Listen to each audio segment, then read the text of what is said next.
The word. Think music. Allahu Akbar, I Jamel, Ujabril, play the trumpet and C4. Clarity, insight, inshallah, I shall proceed to shine like a star. Tammuz rise up in Ishtar and kill bacteria like black Russian tar. Shilligant, diligent, nobility spar with the devil at the same time raise the bar. Above par is the locale where the gods are. Lay shellacking on the mutant like Velspar and control polarities like LR. The fulcrum point steer car. In jar, you can't contain the word or in jar. Enjoy your short reign while my chariot park. The mothership is coming like a V12 humming on the Biru coming. Standing on the summit like the Mendez goat while I point up the stock market plummet. The elite vomit up the lies that they stomach, start stumbling and bumbling while the world around them crumbling. Crazy am I, no just focus eye like the lens on your Fuji. We shoot high. Miles, Dewey, Davis, trumpet in the ends cry. The word. Ja, Brill.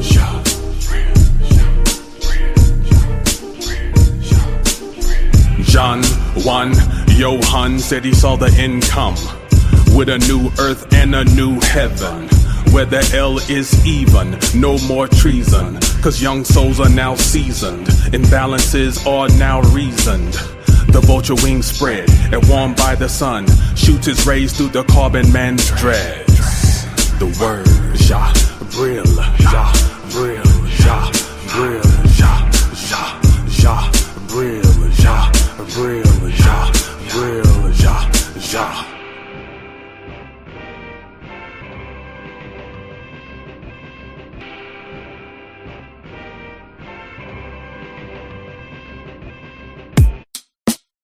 And no man could learn that song but the 140,000 which were redeemed from the earth. The minor skirmishes that the world witnesses is a galleon in nature, is what the business is. There's a particle that lives in the blood of an ancient godly people who pre-existed the flood. Some say they were covered by mud or tectonic plate shifts. They were familiar with flying ships.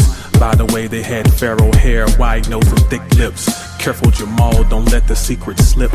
In Bible scriptures, if you know how to read them right, you can find the hidden pictures. For example, they had one gnosis called the Tower of Babel. The usurpers took the knowledge and scrambled. I'm not talking eggs, more so people's heads. The immune system depends on the food man is fed. If the nutrients ain't right, it will sink like solid lead and leave his chakra stuck in red. Ezekiel saw his will and the wheeled, and he raised up like a serpent with his sword and shield, and stood atop a mountain in the heart of Asheville, where original man's blood flows downhill. I'm from around the way near US 64, that's Batcave. In nocturnal laboratories, the word is made. The cipher is a verb. Movement bursts the sun in I.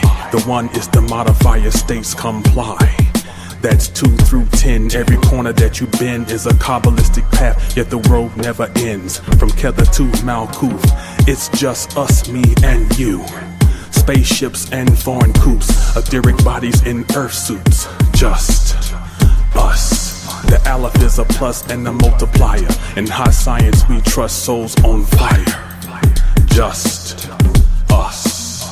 Juxtaposed with the mantle and the crust, earth, wind, and fire flows from Aquarius's cups. Just us. Ma'at stands to balance scales. Anubis leads a flock through the burning hell. I open, I scoping, not full when I feel strong when limbs may bend, but I know who when. Just us.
Peace, peace.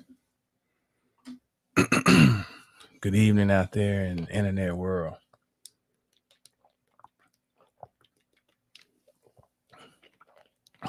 We are back for a brief discussion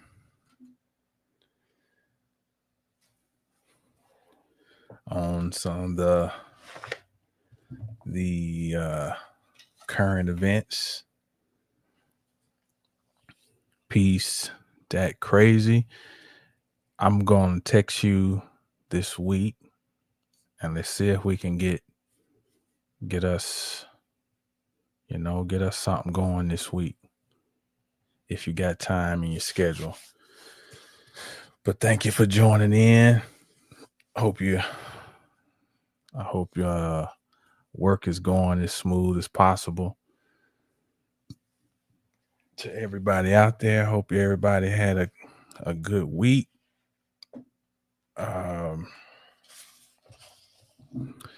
And I know everybody, unless you under a rock, which if you're under a rock, you might be lucky these days. But unless you're under a rock, then you are aware of all of the dynamic things on the horizon or the potential. Let's say it that way, because a lot of what we're talking about or what we hear talked about is a lot of speculation and a lot of what ifs. And who would imagine living in a time of such uncertainty?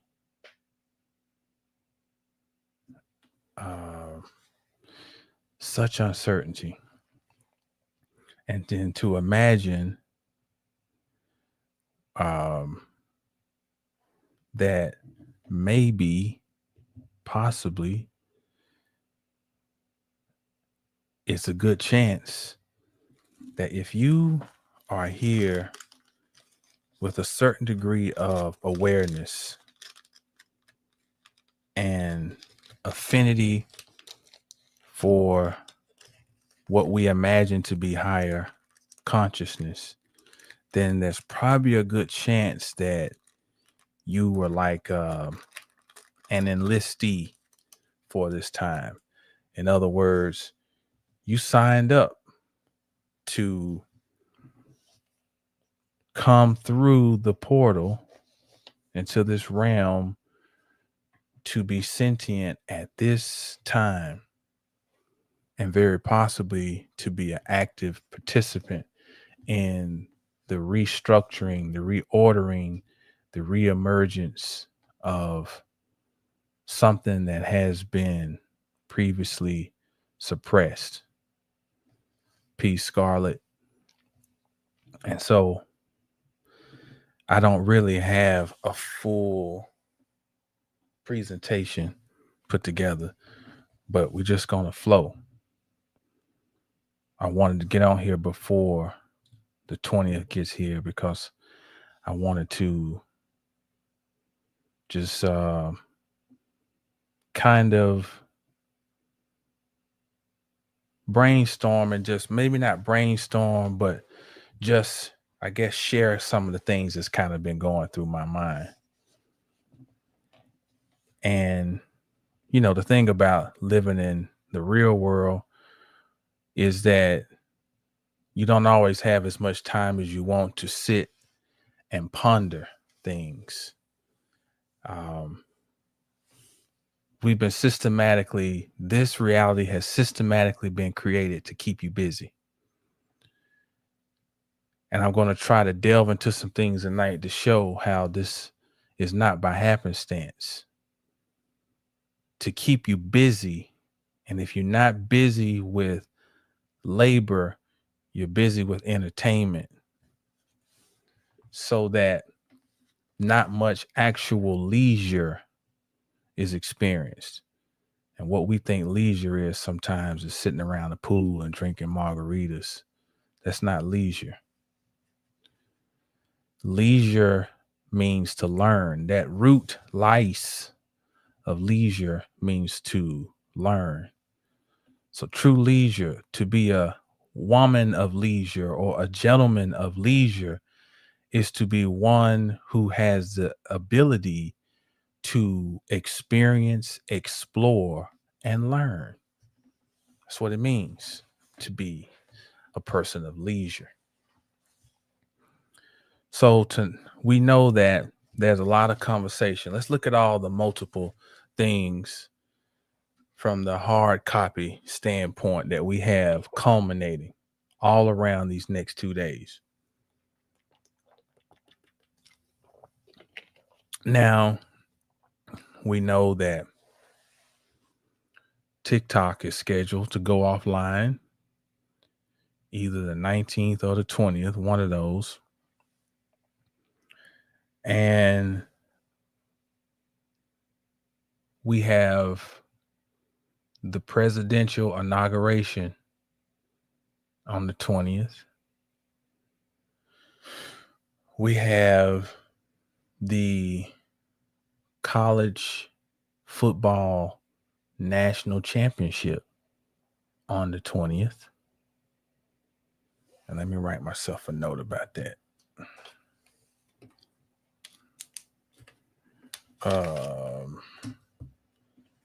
And we also, on the 20th, we have the celebration of Martin Luther King's birthday. So look at all this. You got TikTok, MLK,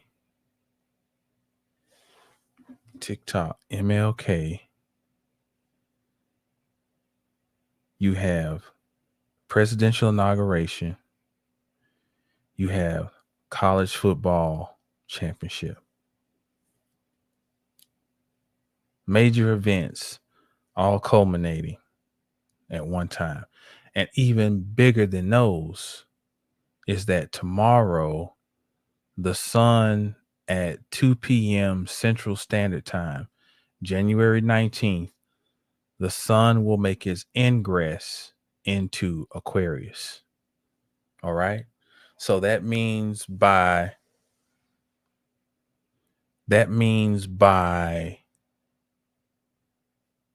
January 20th, the sun will be at 1 degree of Aquarius and Pluto will be at 1 degree of Aquarius.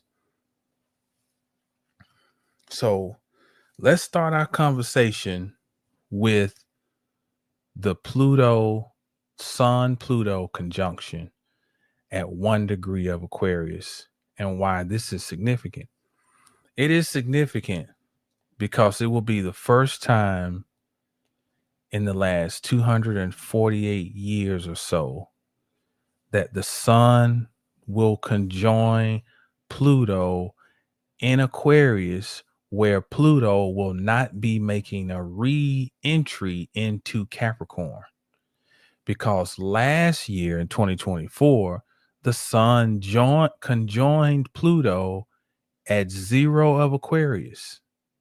But the difference is Pluto was not done in Capricorn.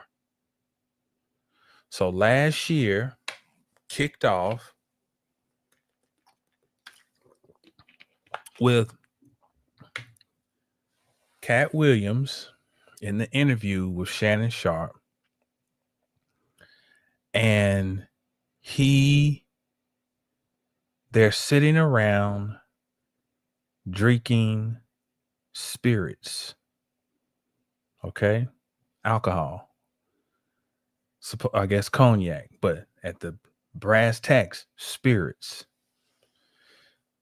They have a conversation where Cat Williams basically is going in on traditional people who had developed a tradition of being movers and shakers. Okay. Now, what's significant about that? When we use the word tradition, that's a word that applies to Capricorn, Saturn, because Saturn, Capricorn, status, tradition, legend, you know. Um, so he made statements that were challenging people's legendary status. As Pluto is preparing to make its last dip into Capricorn. Now remember, they are sitting around drinking spirits. As the year, and we know last year was a hell of a year. You know, then as the year concludes, we have, I mean, literally, as the year is concluding, we have a white truck on Bourbon Street that strikes innocent. Well, I don't, we're not going to go there. I don't know if the word innocent is, but we'll, because see, here's, let me say this too, sidebar, not to be judgmental, but let me say this. We're in a time now where you got to be where you're supposed to be.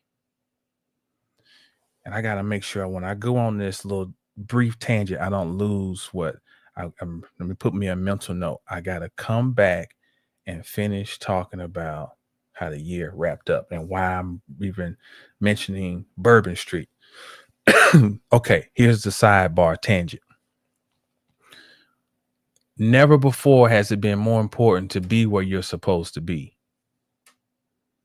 Because in many instances now, especially moving forward, being where you're supposed to be will be part of your protection. Because we're really big time dealing with principalities. We're going to see more than we ever could have imagined.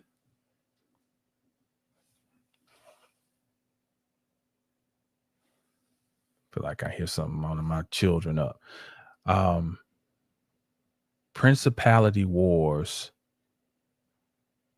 are at the forefront. Okay. And C. Freeman L. once told this story about this dude was saying he got locked up by the police. He's like, man, I wasn't even doing nothing. And he said, that's right. You wasn't doing nothing. It's exactly what you said. You wasn't doing nothing. And that puts you in the path to get jammed up by these people. And that always stuck with me because now that message echoes more than ever before. Be where you're supposed to be. In the climate we have now, I know we've been conditioned to want to get out and party for New Year or this and that, or this, but you got to be mindful of the time that we're in now. Even for young people, we're having to have hard conversations with our young people because we remember when we were young and how we were a fool. I mean, I was a fool, but I have to, at the same token, I have to be honest with them and say it is not the same as it was, although it never is for any generation, right? But it's different. It ain't just like the difference between us and our parents. This difference is way different. You got very little margin for error in this time zone that we're in now. Very little. The stakes are very high. Shout out to De La Soul. The stakes are high. And if you're in the wrong place in the wrong time, that could be a wrap. No second chances. Because we got astrologically, there are things that have been implemented. Okay. Like, if you have been holding on to something for a long time, and the clock says that it could be the time where you might have to relinquish, and now you got to answer. Are you just going to let go of it and not pull out every stop? No, you're going to pull out every stop. You like, if I'm going out, I'm going out. Okay. And so we have to have honest conversations with our children, and not conversations from that holier than thou, like, look at you looking like a whore, walk around, not that shit. It's got to be like, look, I was really fucked up.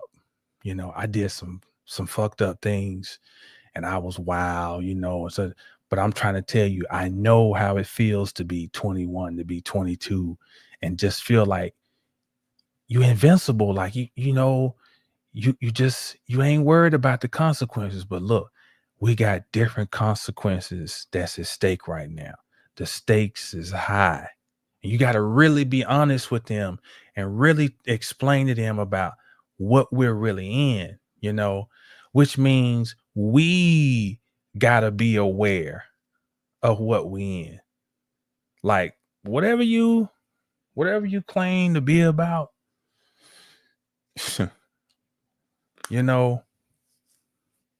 the pregame warm-up is over. The preseason throwaway games where we just kind of see where we're gonna put this player and that player. Nah, it's over. Now it's like, nah, it's game time. It's dun dun dun dun dun dun dun dun dun dun dun dun dun dun dun. It is lights, camera, action, and so the people who were just out like, it's New Year's, come on, let's go and drink, let's go to Bourbon Street, yeah, and not knowing that, that ain't where it's at. Like, this is the time to be, and shout out to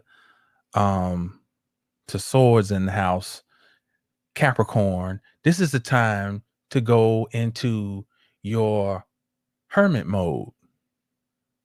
And I don't mean like hermit, like hide from the world.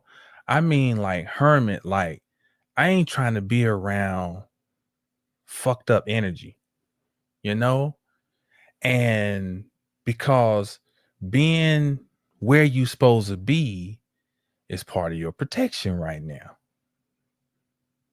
It's principalities, and we are really going to see that when we talk about the world of the unseen, like we're going to really see this, the real deal, Jimmy, Now, that brings me back to where this tragedy happened on Bourbon Street. And the word bourbon literally means spirits. So the year kicked off with a comedian who sat down and said things that would challenge the status quo, Capricorn.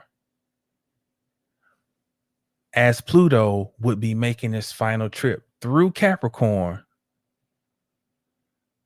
You know what I'm saying?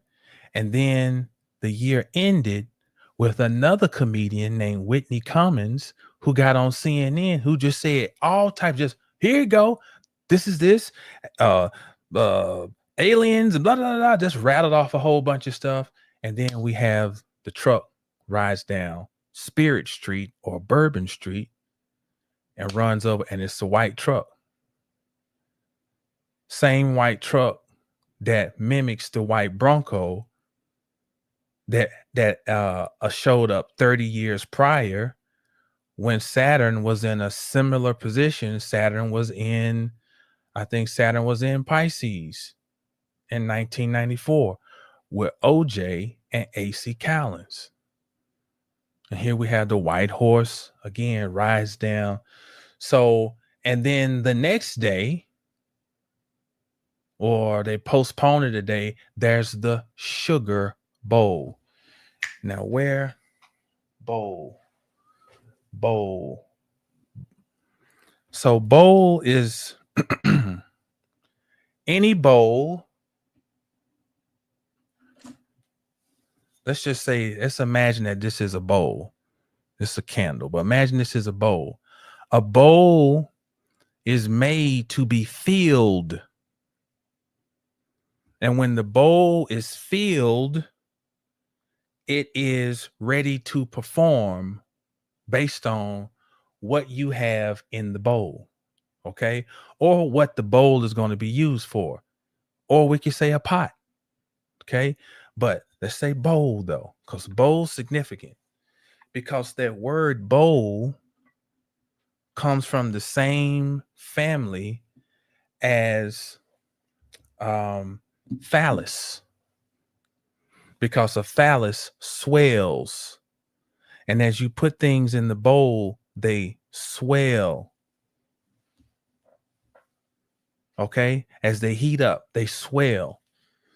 So a bowl is where you put ingredients that you want to produce a final result. Okay. So they had this game, the sugar bowl. And sugar is used, sugar feeds fungus. And for one thing, they down in New Orleans, swampland. They put the sugar bowl down there and they put Notre Dame against the dogs. Okay. And Notre Dame slaughters the dogs. All right. All of this culminating at the end of this year, before Pluto will, while Pluto has made its re-ingress in Aquarius, but awaiting the sun to finish its transit through Capricorn and then to come up to Pluto in Aquarius. Now, here's why this is significant, that these two will conjoin on the 20th when we got all this stuff going on. Because Pluto is also Hades, Lord of the underworld. So the underworld individually, we all know, would be like our subconscious mind, our individual hidden part of our mind, of our individual mind. There's a collective subconscious, and that's called the unconscious. That is what we live in, this environment that we all breathe out into, whatever state we in, and we got to inhale other people's, whatever. But your own individual subconscious, that's Pluto. Now, Pluto also deals with just underworld activities. Like what type of stuff been going on in the dark? What type of secret activities have been going on? What type of secret societies? Okay. What type of secret motives? What type of hidden knowledge is there? That's Pluto. Well, the sun, just as much as the sun and Saturn are antitheses of each other, the sun is also the antithesis of Pluto. The sun is opposite Saturn because Saturn's cold and the sun is hot. But the sun and Pluto is that the sun is bright and Pluto is dark. He wears a helmet in the underworld. He can't see. So part of that is also, I've always mentioned this, is part of that is talking about insight, because he's blind. So it forces insight. Pluto forces us to go inside ourselves. The sun is an outward luminary. Pluto makes us go in to where nobody else can see, but we have to see insight. So you got all these different things coming together. You got the sun conjoining Pluto on the 20th, which could be the illumination of things that we have not wanted to see as a collective, because Pluto is in Aquarius. Okay. But individually, whenever the sun conjoins Pluto in this, and especially in this part of the zodiac where it's cold in the northern hemisphere, then it is making us go inside of our mind because it's Aquarius. We're having to go inside of our mind and probe, what am I? Why do I think this way? What's this program running? Or what type of things have I been suppressing and pressing down in my consciousness? Okay. So on a collective, you got all types of stuff may come out. Okay. Then individually, we got our own stuff we're dealing with. Now, mind you, at the same time, Pluto is receiving opposition from Mars in Cancer. Okay. So now this is old family wounds, old wounds from lineage, old shit in the bloodline is applying pressure to the relationship between the sun and Pluto. At the same time, the planet that rules governance and rules over the status quo and tradition, Saturn, will be applying a semi square to Pluto and the sun. Because Saturn's going to be at 16 of Pisces, the sun and Pluto at 1 degree of Aquarius. That's 45 degrees. That's a semi square. That's so what that is that is a double barricaded wall, Saturn, that is being struck by a wrecking ball, Pluto. And it's like, who's going to win? Well, of course, eventually Pluto wins, but the the aftermath, the melee, the all the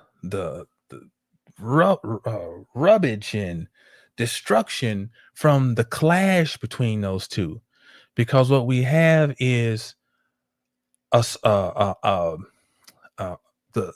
fight of will, two will powers fighting each other. It's the old world fighting to hold on to the last vestige of what it has been, and it's been constantly being smacked with the reality that that world is crumbling down. Pluto, bam, bam. But this wall was built so sturdy, it's like it knew a time was gonna come, it was gonna get attacked. So it's 3 foot of concrete, but eventually it gets chipped piece by piece. Now, the upside to this is whenever Pluto and Saturn are in a hard aspect, it is a great time to build willpower. And it is a time where those who truly have power, their power, those who are willing to endure. Endurance is a feminine word because endurance is not what you are putting out as far as your strength that you are applying to some force. It is your ability to absorb. Endurance is feminine. It's your ability to outlast. And so your endurance builds power because the more you're able to absorb and start taking the power of what is happening, you pull that power in and you start taking it. You become a magnet. You pull it in and you hold on to it. And that is how hard aspects make you. They make you because you've been taking all of the force that they've been throwing at you and you've been collecting it. And a lot of it is just the strength of our mind. It's just what it really. I tell this story all the time. When I used to compete, my trainer Herman said, Big Daddy, it's gonna come down to your intestinal fortitude. You're gonna be in shape. It just depends on how much you can take, depending on how good a shape you're gonna get in. It's gonna be how much you can take. And it's funny, he used the word intestinal fortitude. That's a Scorpio Pluto word. Intestinal. Your intestinal fortitude. And the more you allow yourself to shift into that mindset of, you know, I'm just stronger. I'm stronger than the average weak motherfucker. And when you can tap into that, and it is ego. You got to know how to use your ego to your benefit. Sometimes you got to like I'm so look at these weak. Sometimes I'd have to tell myself, getting on a cardio machine, I'm gonna get on here. I got 40 minutes. I got to do this. Watch all these weak motherfuckers gonna get off because they too weak. And I'm having to do this with myself, and I'm having to use my ego. But I had to do that to trigger what I really needed. I needed greater intestinal fortitude. Okay. So we got them components at play right now. Mars, ego, Saturn, force, suffering, time, limitation. And we're being forced individually. How do I channel that? Don't you know somebody gonna come out of this shit? Somebody's gonna be some new millionaires gonna emerge out of this. It's gonna be some new people who move into the six-figure bracket. It's gonna be some new artists gonna emerge out of all of this. It's gonna be some new philosophy and philosophers. There's gonna be new teachers. There's gonna be people moving. So all of this comes out of an energy of destruction, which is basically what those aspects look like. Destruction. All that culminating. So it's funny that this particular year would be the first year that they got this new system with college football where the national championship would line up on the inauguration.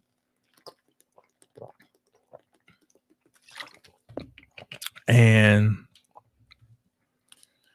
I've pulled charts for the inaugurations at 11 a.m. Eastern time. The game is at 6:30 p.m.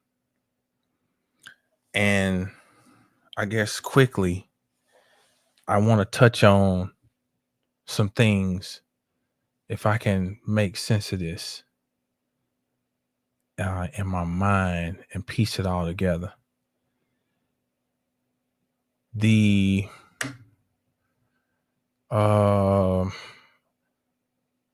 it's if you go back to the video I did on the astrology of Black people, melanin and Venus and melanin. And I talked about a lot of stuff in there, but I talked about the significance of Venus for this particular landmass called America. I broke down the goddess Marika, Marika, and how Marika ties back to Venus, and how Venus would be inspiration for Columbia,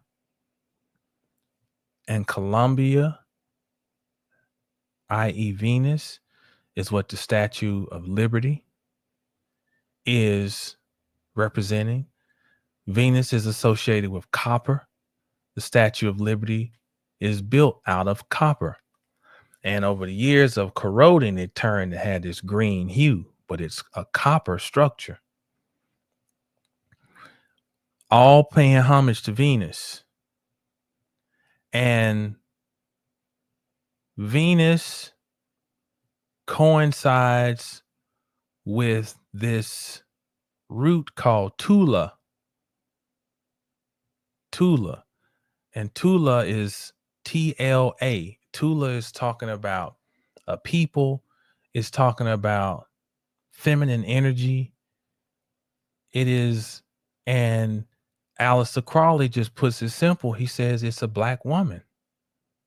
Tula. Now, Tula reversed is ATL. So here we have this event that happens in New Orleans before the Sugar Bowl. And sugar coincides with Venus, sweetness. Okay. And Notre Dame represents the Catholic Church. Venus is a 5-pointed star. The Pope goes and supposedly opens 5 portals. Okay. Now, Notre Dame, which arguably could be the representative, goes on to play Penn State, which is not technically a Catholic college, but has strong Catholic ties. Okay. There was a scandal that happened back in the early 2000s with a coach named Jerry Sandusky. And what's crazy is 6 degrees of separation. I played for his son my freshman year in college. His son was my offensive line coach. Come to find out his daddy is up here at Penn State, and he's got all and involved in all this crazy stuff with these little boys. And they say Joe Paterno knew about it, but they preserved his legacy. And let him maintain his status, Capricorn. But either way, that means if Notre Dame and Penn State play, either way, the Roman Catholic Church will have a representative in the National Football College Championship. And where will that be played? It will be played in Atlanta, ATL, which is Tula, which is Venus, which is the goddess that sits over this whole, at least the corporation that runs this landmass. And they will play inside of a bowl. And the bowl generates energy. Okay. You get people in there screaming, hollering. You have fans, fanatics, and they stir up energy. Okay. And they feed the intentions of those who understand what the intentions of the game is. That's how they become the people who eat. You eat because you're the one who had the intention behind the operations. And the people who are ignorant become the food because they just thinking everything's everything. So they become food. Now, in this game will be Notre Dame, and Notre Dame will be going against the Ohio State Buckeyes. Now, Ohio is a very mysterious landmass. It's funny, there's a Dublin in Ohio. There are mounds in Ohio. Very mystical place. Okay. Now, Ohio State has the name of the Buckeyes. And what is a Buckeye? Well, it's considered to be a lucky, like a little kind of like a little nut or whatever. But when etymologically,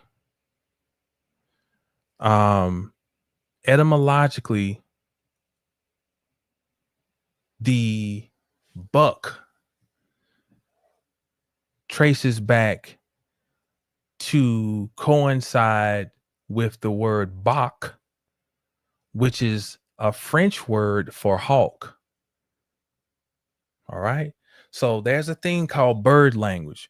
Bird language is the hidden connection between phonetic connection between words that your collegiate linguist would just say is a bunch of old fool's tales and it's not scholastic, but bird language is the missing piece.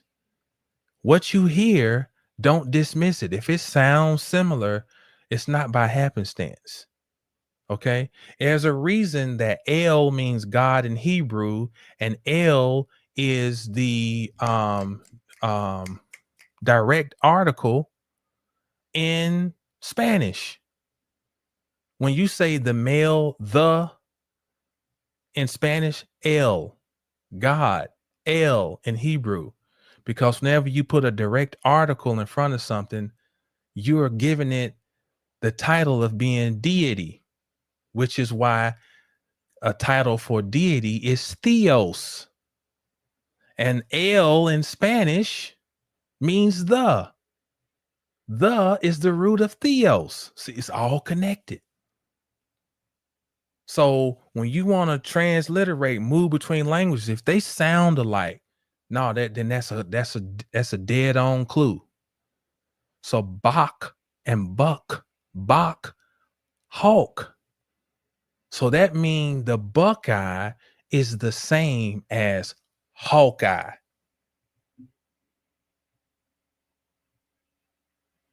Now, who's picking up what I'm putting down?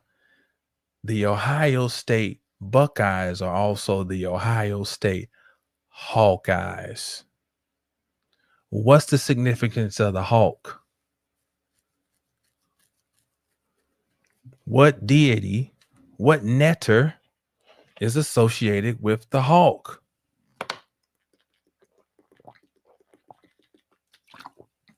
Let's see if somebody gonna drop it in the chat. What Cometian netter is associated with the hawk? Dun, dun, dun, dun, dun, dun, dun. Heru. Horus. Horus is associated with the hawk. And Horus is also associated with the pineal gland. Okay? The pineal gland is associated with the white horse that Muhammad rides from Mecca to Medina. Okay? Consciousness. There's a white horse that rides down Bourbon Street, or a white truck. Now, so I see this college championship as, in one regard, Rome versus consciousness. Rome versus consciousness. Right here, as we are moving into Aquarius, and nobody can debate and say that we are not in the Aquarian age. This is it. We are in it.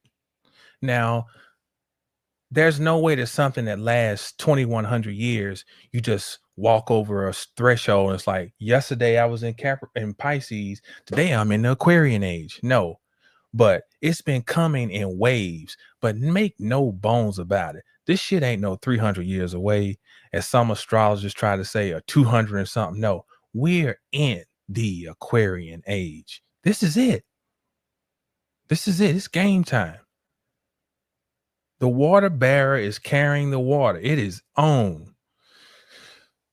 And so we got that drama that's playing out. NATL.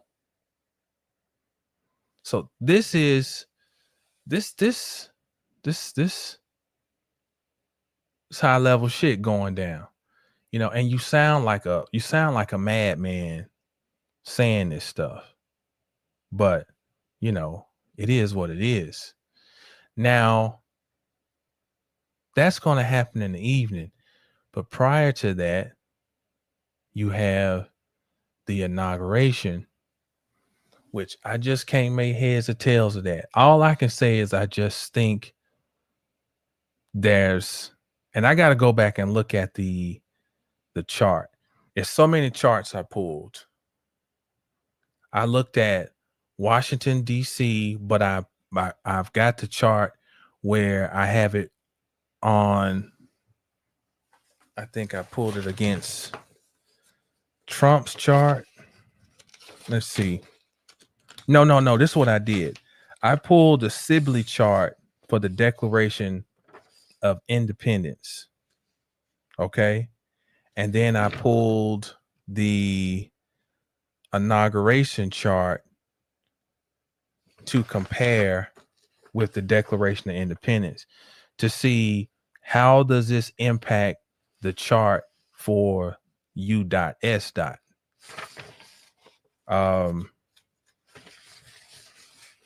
And what I saw was, let's see, and what's crazy is when the U.S. when the Declaration of Independence was signed, Venus was out of bounds, Mars was out of bounds, Pluto was out of bounds. And you know, this would be known as a war government, you know? And Venus out of bounds, strange relationships. Because when planets are out of bounds, they, in one regard, they tend to behave erratically to some degree, like Uranus. And you look at the relationships, look at the treaties broken, you know, look at the hidden underworld activities with Pluto out of bounds. So it's very interesting, you know, all these things happening. But ultimately, what it boils down to is what is each individual doing. That's the real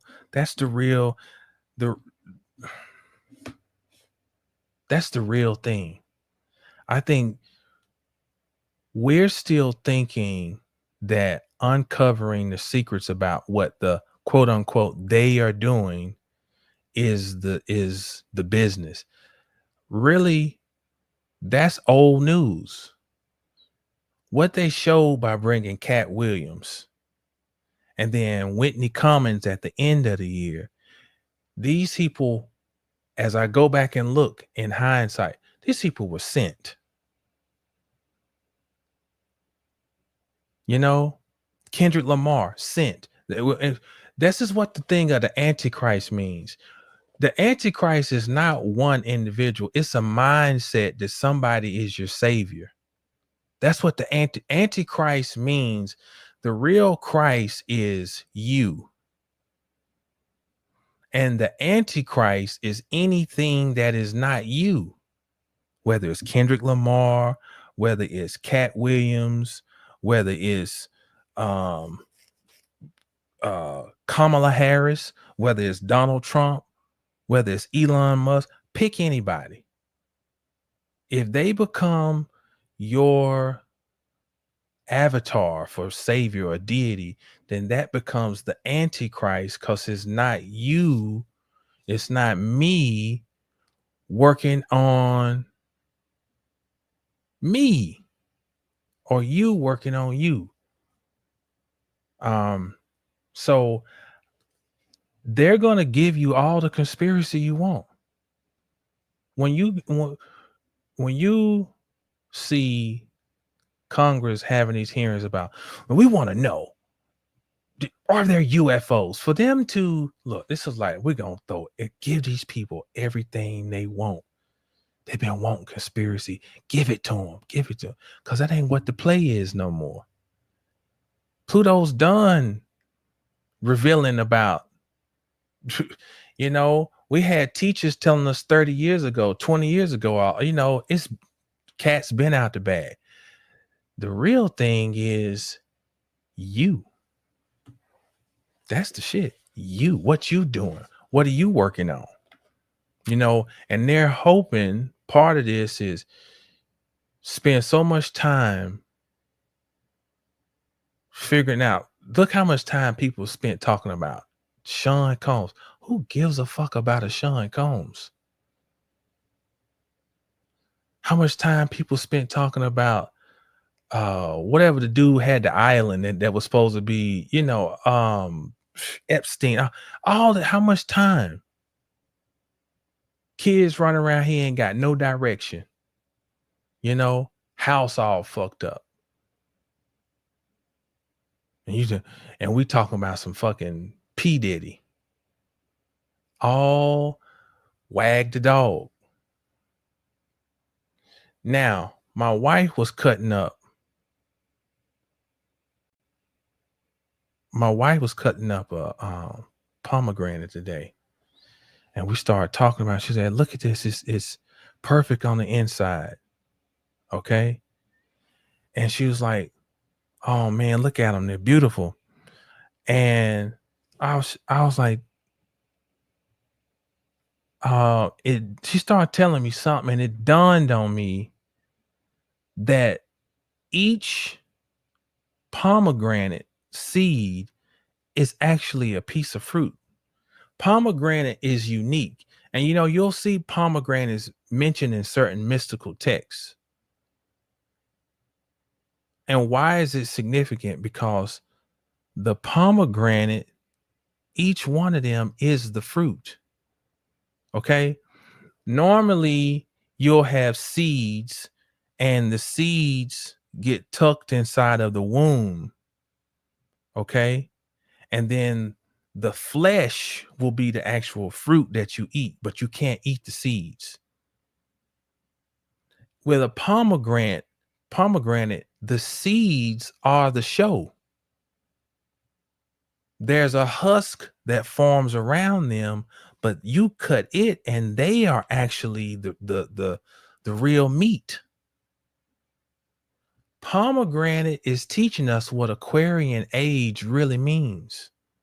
See, in astrology, when you move around the chart, Leo is the equivalent of having a piece of fruit. Aries is the seed. It's the initial package. And if you give it time, you nurture it, by the time you get to Leo, it ripens in the sun, Leo, and you have a piece of fruit. Okay? What the pomegranate is showing us is the opposite of Leo. It ain't about all these seeds contributing to this one piece of fruit, because Leo is also celebrity. So all the seeds are coming together to worship this one piece of fruit. Okay.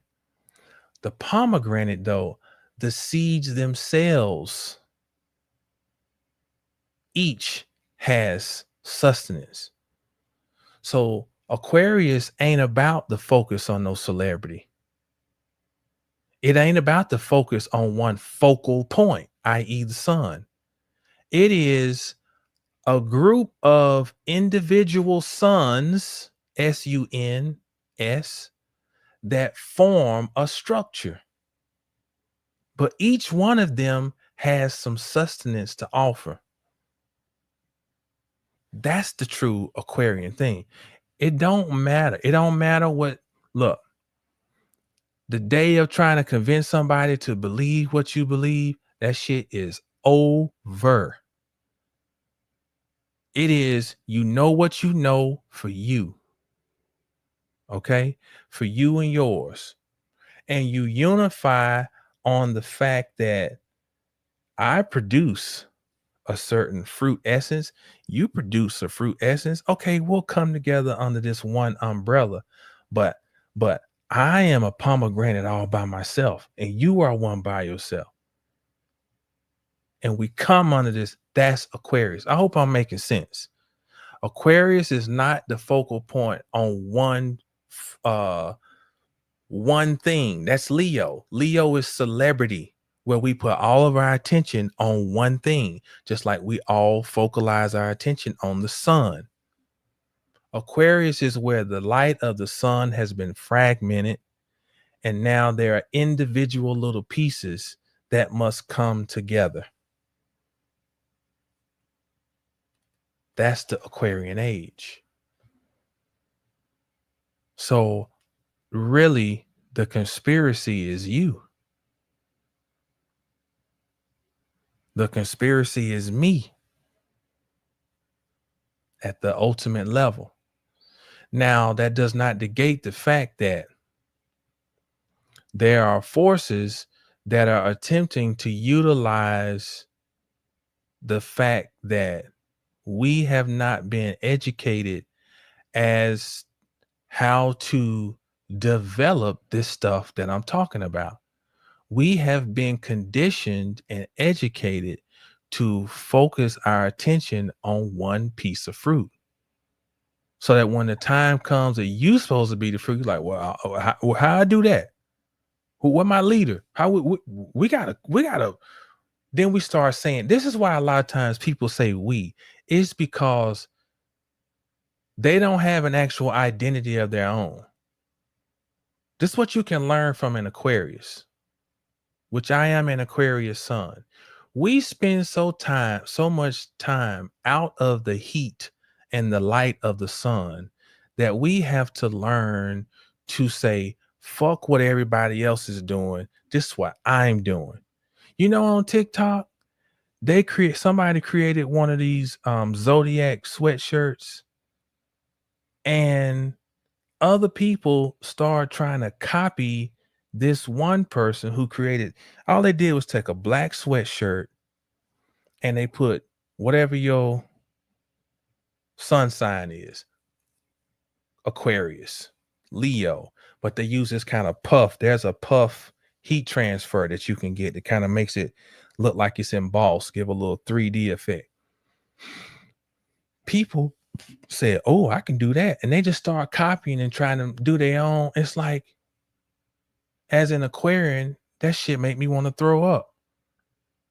Why the fuck do you want to copy what somebody else is doing? Be original. Make your own shit like this. I speak sign language. Get you one of those 2025, these coming. See, that's original. That's original. That's what I came up with.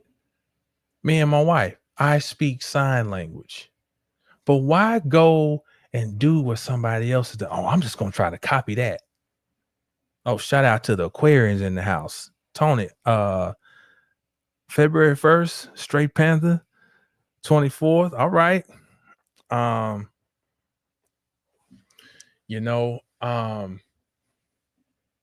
Shit, man, I don't want to copy what somebody else doing. Come up with your own shit. And that's what you're supposed to do, but you have to break away from what everybody else is doing to even be able to see how you can do that. You know what I'm saying? That's the Aquarian shit. You're going to have to learn how to think. You know? So I want to,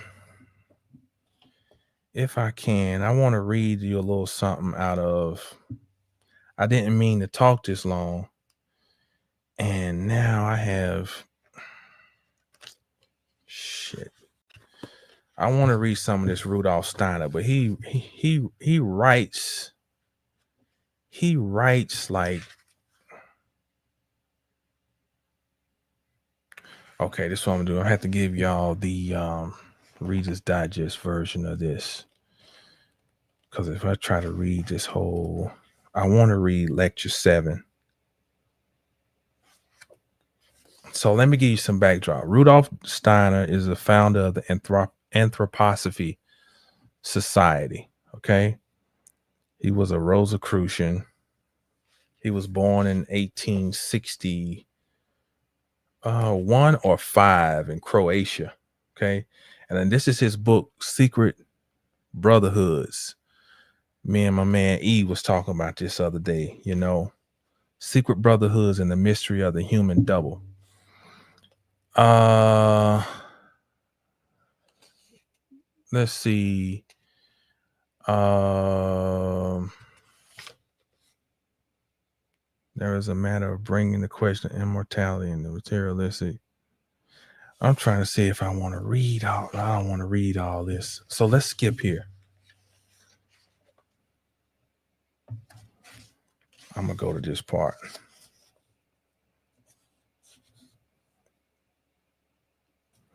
With regard to our present considerations, which I have linked to a description in an endeavor to find knowledge by inadequate means, and which have now led us to a wider historical perspective, let me begin both in this connection and in connection with what I said last. He speaks in riddles, just too many words. But I'm gonna give some commentary as we go to, with the same purpose and out of the same impulse. My begging you to realize that I am talking about actual events, not some theory, not some system of ideas, but facts. This is the point we must be clear about, because otherwise it will be difficult to understand these things. Rather than propounding historical laws or ideas, I am telling you facts. Facts that are connected with the intentions not only of certain individuals who are joined together in brotherhoods, but also of other beings who influence such brotherhoods and whose influence is also sought by those brotherhoods. Beings who are not incarnated in the flesh like human beings, but ones who have their body in the spiritual world. It is especially necessary to take account of this in the case of a fact such as the one I told you about yesterday. As I explained last year, these brotherhoods belong to different factions. I showed you last year that amongst these brotherhoods, there is one faction that is in favor of absolute secrecy about certain higher truths. Then, besides other shades of opinion, there are, especially since the middle of the 19th century. Now, listen to this. The middle of the 19th century. This is why we're bringing this up. The energy that we are in right now is very similar to what he is talking about. In the middle of the 19th century, we're talking about 1840s, 1850s. You got to know what was going on in the world. Learn the art of horizontal historical anatomy or investigation. In New York, in an area called the Burned Over District, there is a lot of fervor at this time.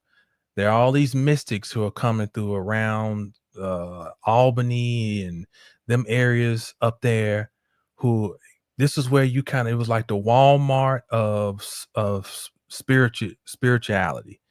You know, this guru comes through and this movement and blah blah blah. Okay. Now, same time, there is something developing called, there's a push for a common school that's going on. And all educational endeavors, just like spiritual endeavors, start up in the Northeast. Okay. Because that's considered to be the head of this whole system. So the Northeast is where they had your first universities, and it's also where you had your first so-called common schools or free schools. This would be the forerunner to what we have now called public education. I'm going to tell you why this is significant.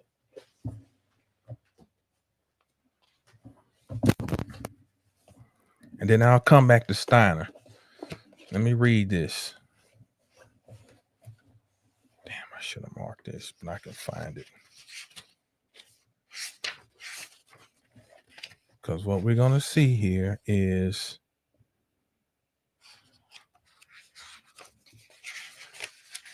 how the schools played into shaping how people think. Hold on. Let me find this page that really stood out. And this book is called, oh, here we go. Pillars of the Republic, Common Schools in American Society, 1780 to 1860. It says if we look at the male workforce, the majority was still either self-employed or could hope to be during their careers. Only a minority of manufacturing workers worked in large enterprises. Still, the shift in the relationship of industrial wage earners to the means of production heralded the creation of an American proletariat. Proletariat is another way of saying poor people. So industrialization helped to create a class of poor people here. All right.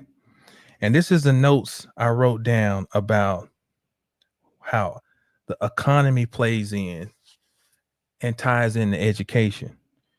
Get adults hooked on capital, consumerism, debt. 2, make them slaves to a job to feed the above. 3, this takes them away from the home. 4, it forces them to use outside agency to rear their children. This is why you had to have common school, because you create an economy to where you have to leave the house to work in industry. And then the children are now turned over to the school to be brainwashed. We always think everything about money. It ain't about money. So what he's talking about, these brotherhoods, is the same thing connected to this shit about the education. Because you need to have a way to get a hold of the children, because they are unrefined and they have potential. And you need to get their minds colonized. Okay. There were four, listen to this. There were 4 significantly new developments in moral discipline in the 19th century. First, moral discipline, like other educational goals, became increasingly associated with schooling. Second, the state, through local school committees and fledgling state education agencies, strenuously asserted the authority of teachers. Listen to this shit. Strenuously asserted the authority of teachers over children in competition with parents. Third, after centuries of virtually unrelieved schoolroom recitations and birch enforced authority, that means ass whooping, because a birch is a tree. The pedagogies of Joseph Lancaster and Johann Pestalozzi, these are people who come from Prussia. Our school system eventually was based on Eastern Prussia, a communist system, which aimed at internalized discipline through proper motivation, challenged traditional practice. Fourth, accompanying these developments, public discussion of the relationship between personal morality and social order greatly increased, spurred by the social strains of the period and witnessed in the proliferation of new periodicals and government agency reports, which is propaganda. So you got to see everything across the line horizontally. 1839,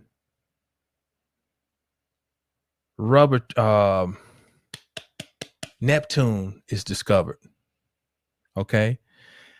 And it just so happens that Neptune is discovered a year before it makes its ingress into Pisces, the sign that it co-rules with Jupiter. Okay.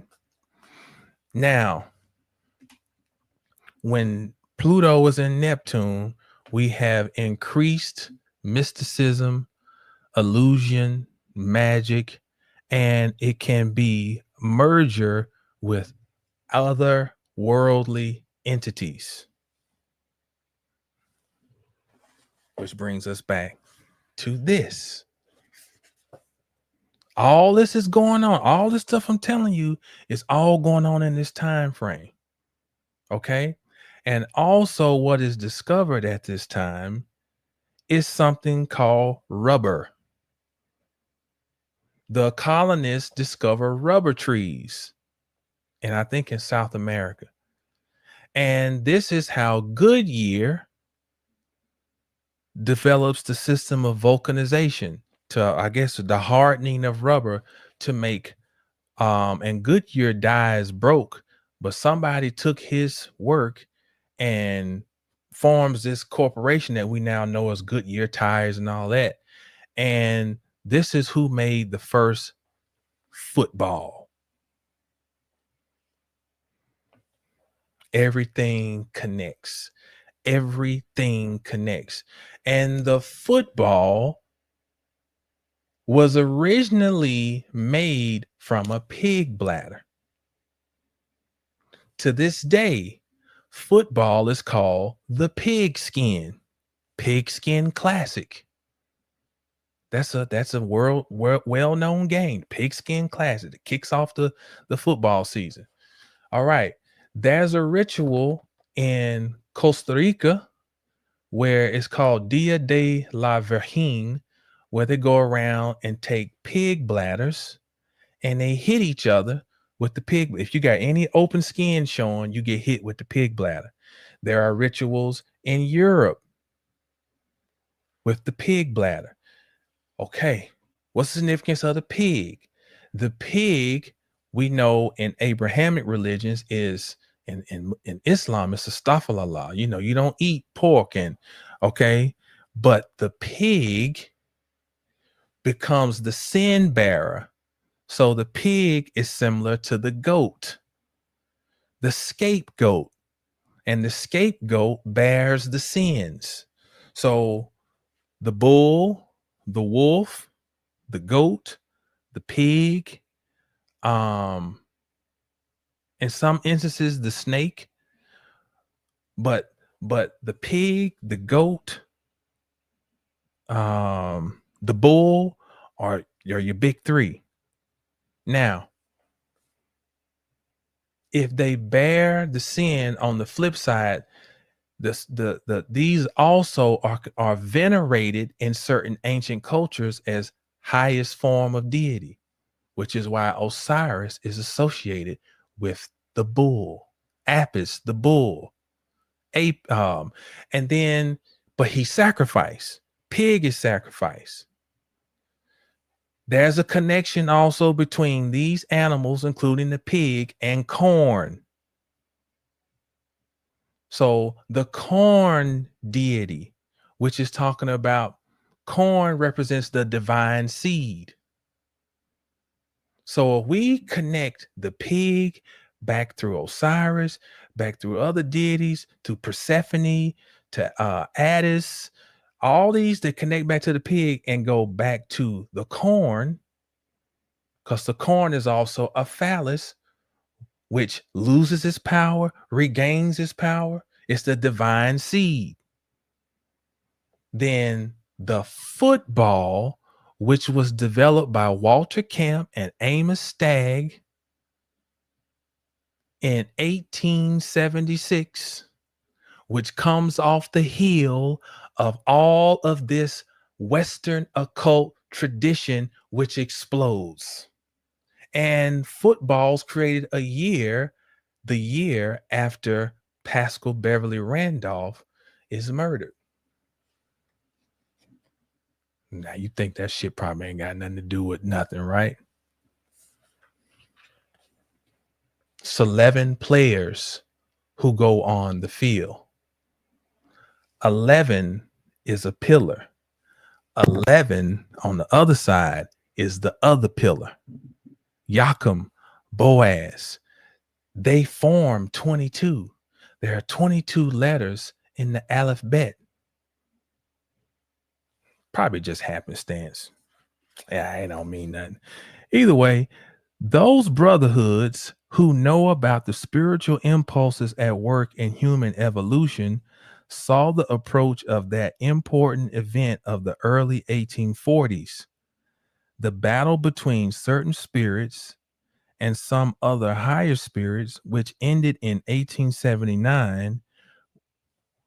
When did he say? What did I say? Walter Camp? Was it 1876? Oh, okay. Which ended in 1879 when some spirits of an angel nature, spirits of darkness, fell victim to the event that is symbolized as the victory of Michael over the dragon. On seeing this, those brotherhoods had to decide how to react to and had to ask themselves what is to be done about it. Some members of the brotherhoods who wanted to do what was right for that time were to some degree motivated by the best intentions, but they were influenced by the erroneous impression that it was necessary to take account of the materialism of that time. As people anyway wanted to know about things in a physical way, those members of the brotherhoods were intent on teaching them something about the spiritual world by materialistic means in a physical way. So it was out of good intentions that spiritualism was launched in the world during the 1840s. Interesting. The battle took place, as I have pointed out, at a time when the attitude on earth was supposed to be a mainly critical one, an understanding directed solely towards the external world. It was necessary. This is talking about industrialization. It was necessary then that people had to be given at least an inkling, a sense for the fact that there was a spiritual world all around them. And so, as happens with compromises, the compromise came about. Okay. Let me see. Let's see. I want to get to where he talks about. I've read this before, but we're gonna go here again, because this is gonna tie into what he's saying. What I just read.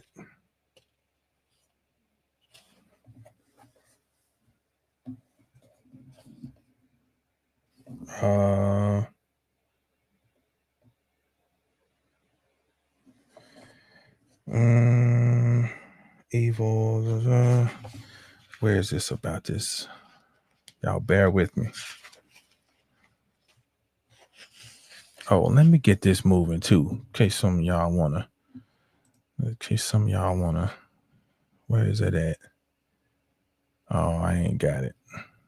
Never mind. Take up the. Okay, let's go here.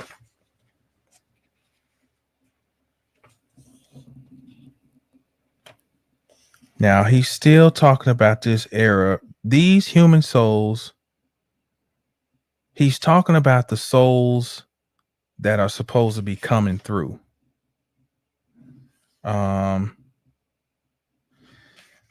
And how attempts would be made to thwart these souls.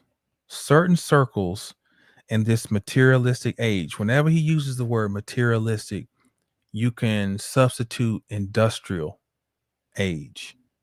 Certain circles in this industrial or materialistic age are striving to paralyze and make impossible all of humanity's spiritual development through causing people by their very temperament and character to reject everything spiritual and regard it as nonsense.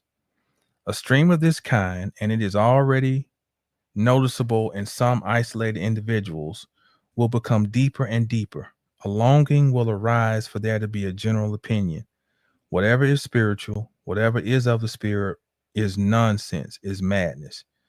Endeavors to achieve this will be made by bringing out remedies to be administered by inoculation. Just as inoculations have been developed as a protection against diseases, only these inoculations will influence the human body in a way that will make it refuse to give a home to the spiritual inclinations of the soul. People will be inoculated against the inclination to entertain spiritual ideas. Endeavors in this direction will be made. Inoculations will be tested, and already in childhood will make people lose any urge for a spiritual life. This is, however, only one of the things connected with the more intimate knowledge that must come about in this fifth post-Atlantean age, Atlantean, ATL, Tula, age regarding the connection of these natural processes and remedies with the human organism. They will make their appearance among humanity at the appropriate time. The decisive question will be what succeeds first, whether the endeavors to let those spiritual premature births get into the hands of individuals for the furtherance of their own purposes, or whether knowledge about these things will come down in the right way for the welfare of humanity when the time is right. I think he says towards the end of his last lecture that he purposely spoke in code. He said he was leaving stuff that people would need to just keep pondering over. But these things, these lectures were like in the 1907, so look how much time has transpired. But if you got eyes to see, look at what has happened in just the last 5 years. It says the time must come when individuals take up the irksome task of thinking not only in the way thinking is taught. Remember what I said about the educational stuff. This is all, everything is everything. You got to understand at the time he is writing is the time that Frederick T. Gates and John D. Rockefeller are creating the public board of education, which would be an extension of what I talked about in this book, Pillars of the Republic, the Common School, because all of this common school conversation started out with philanthropists. It's always philanthropists. Look at the philanthropist now, who's the leading person who always seems to be involved with everything about health and all this other stuff. And he's a computer dude. But he's doing it because he just cares about humanity, a philanthropist. But many of the other philanthropists that he's partnered with, you never see, you never hear about. And if you want to even know they exist, this is what you got to do. Go to your parks in your city and look closely for little plaques. Look on the ground and see if there are any names etched into the concrete. Look on the park benches. Go to your zoo and look for the placard that has all the people who made endowments to support the zoo. Go to any museums in your city and look at those names, and you'll see who the philanthropists are and who really are controlling, the reality you're living in. He's just a front runner, but he has colleagues. He just is drafted to be the face, the spokesperson.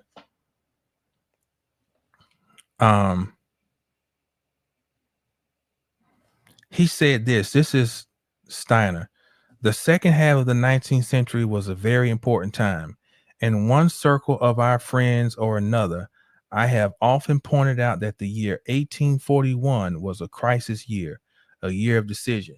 Now, again, 2 years prior, Neptune was discovered, the planet of mysticism and confusion and illusion. And the next year, it made its ingress into the sign it rules, Pisces. So 1841, Neptune is still hovering around the first 2 or 3 degrees of Pisces. Okay. Now, why is this significant? Because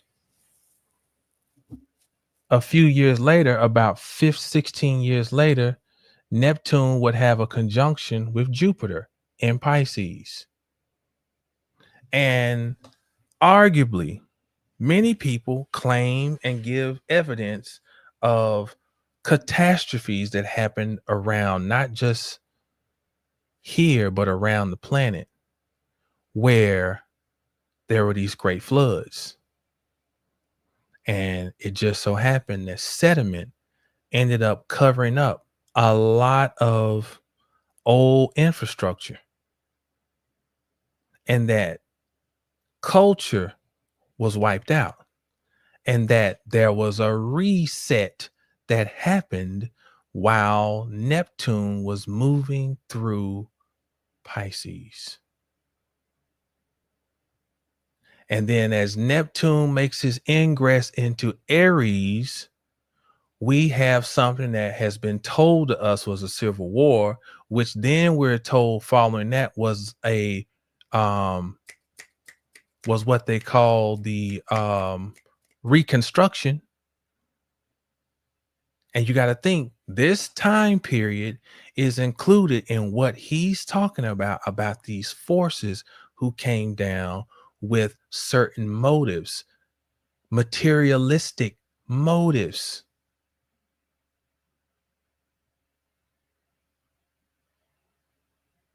And we have a reset.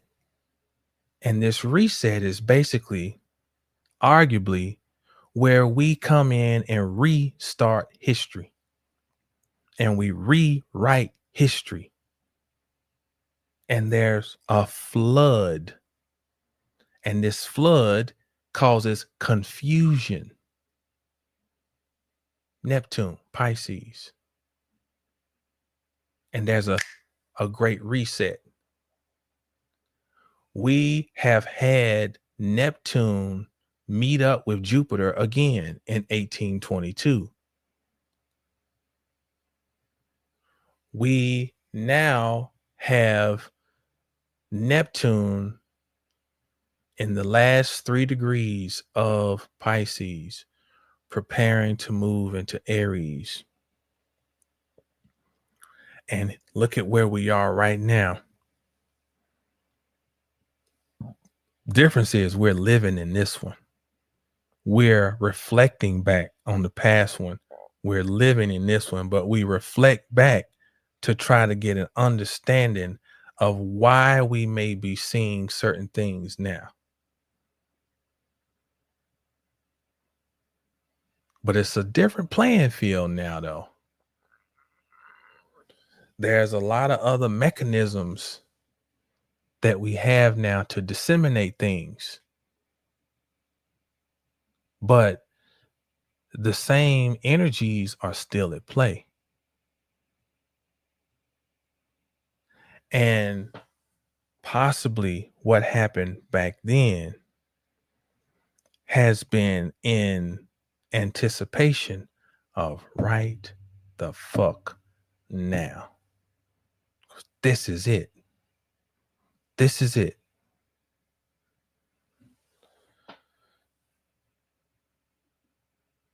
Literacy was not very high back then. It was very low. Okay. Literacy was only promoted in the mid 1900s so that people would be able to perform on their factory jobs. And then literacy was first pushed in the Northeast. Everything starts in the Northeast because you start everything at the head. And you train them to be at an educational level above the next strata that they will create. But you condition them through their education to where they will be high-level worker bees who will manage those beneath them. And then they'll come in with a second wave of education. And then, so that's how it came in. You educated the North first, and Northeast to be more specific. Then you slowly start filtering down to the South. Okay. And then by the time we get to the turn of the century, from the 19th to the 20th century, i.e. the 1900s, this is where Gates comes in with the second wave. All this stuff's calculated. I have I got a book called Rollo Goes to Work. Hold on, let me see if I can find it.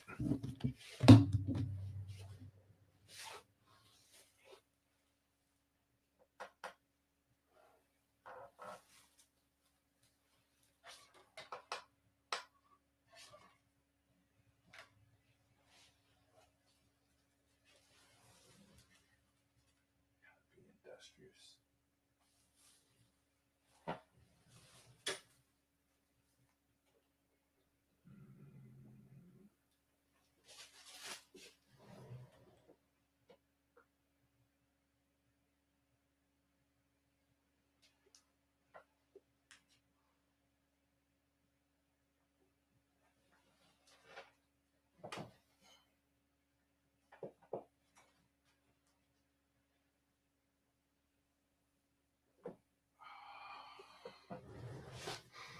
I feel like looking for this.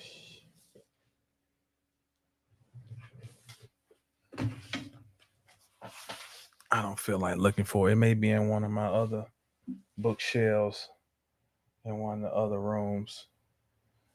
But it's called Rollo Goes to Work, How to Be Industrious. And this book came out in the 19th century, and it's a propaganda book. And it's emphasizing work for the children. You know, be industrious. You know, that was the 1800s version of being lit, was to be industrious. Be industrious, Rollo. Pick up the rest of those wood chips, you know? But so what else did I want to say? There's so much that he says on here, but what he's doing is he's forewarning. Because you got to remember, he's given these lectures in 1907. So what has happened in 1840s, 50s, 60s, and 70s has already happened. But he's foretelling of something coming down the road. And I argue that he was speaking to the climate that we're living in now. You know?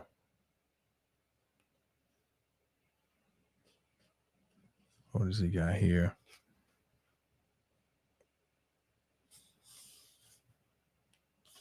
Yeah, it's just too much to read all this. But you may want to invest in this. Somebody got a birthday on here.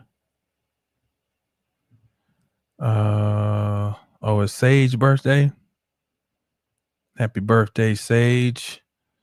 Capricorn in the building. Capricorn right here, right up on the cusp. We're gonna call you an honorary Aquarian with that sun at 28, 29 of Capricorn. So let's see here. What else did I have? Also during this time,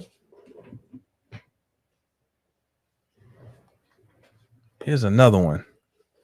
Another rare book. Marijuana. You see it spelled with the H.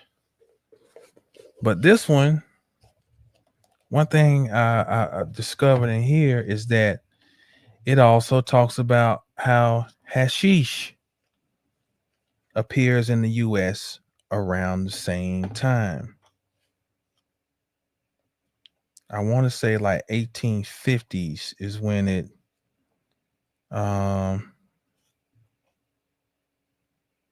shows up in the U.S. Let's see. I can't find it right now.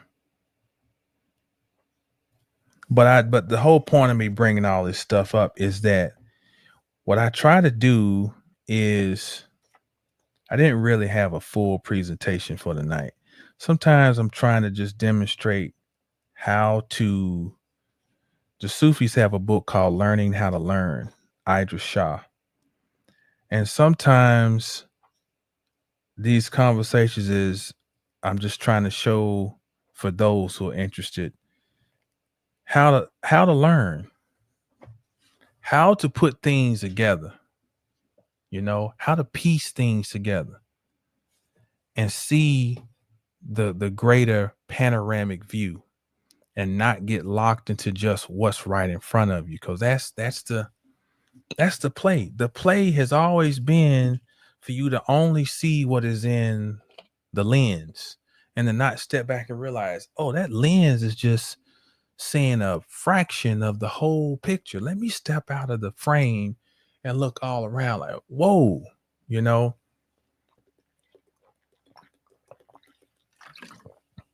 be observant of nature. Pay attention to your surroundings. We were talking the other day about magic, which the term is used so much. But you know, and I mean, everybody got their whatever. You got your own idea, whatever you do, this and that. To each his own. But I like to find simple things that I can explain to my children sometimes. And one definition of magic is the ability to be present, to see all the magical things that are happening around you.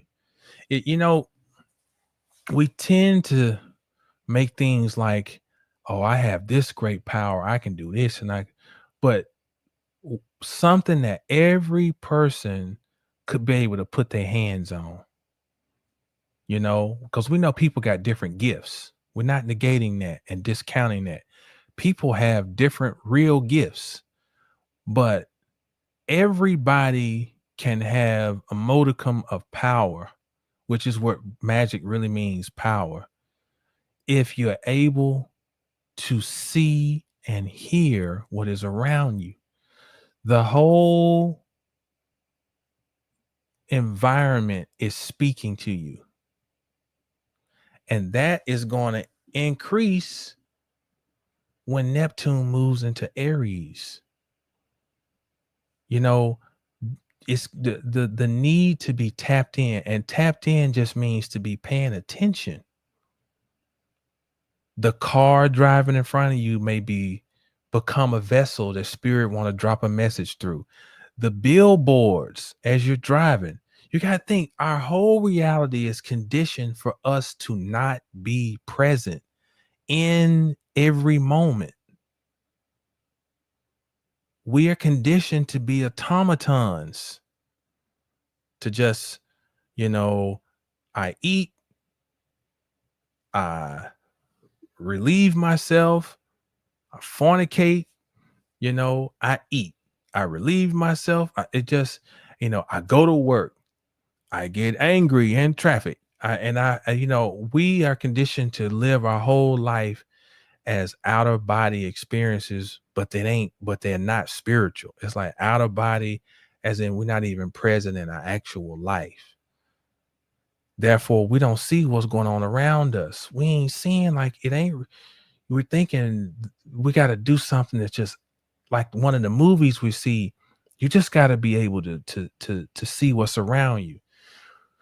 As we, with all the chaos that is bubbling, we're going to have to think differently about what it is to heal.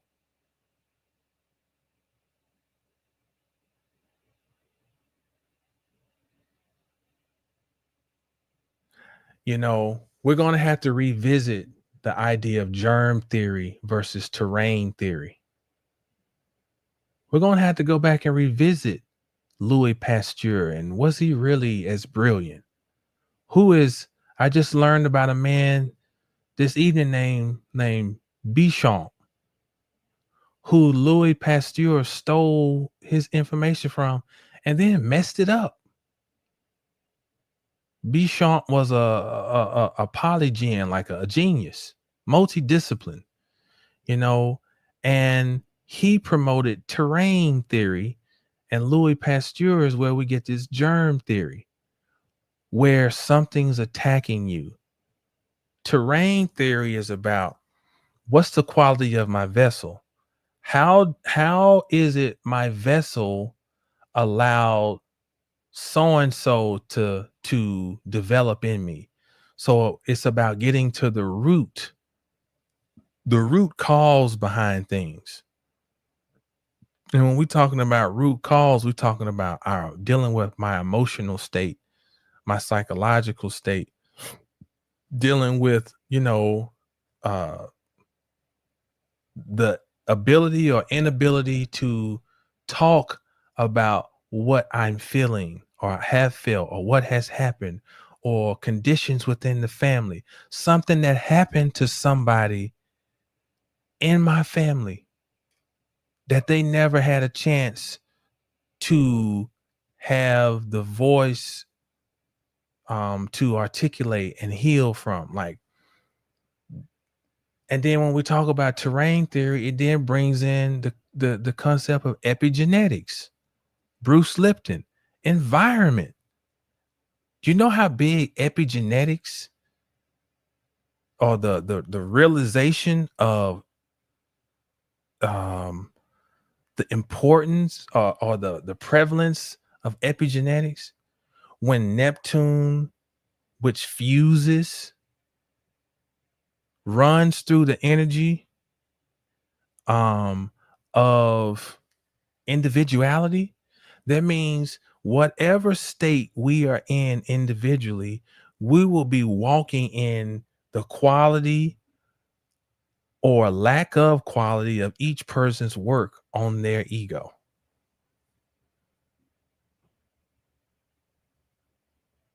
So the realization of epigenetics will go higher, or not necessarily realization, but the prevalence of it. The prevalence of epigenetics.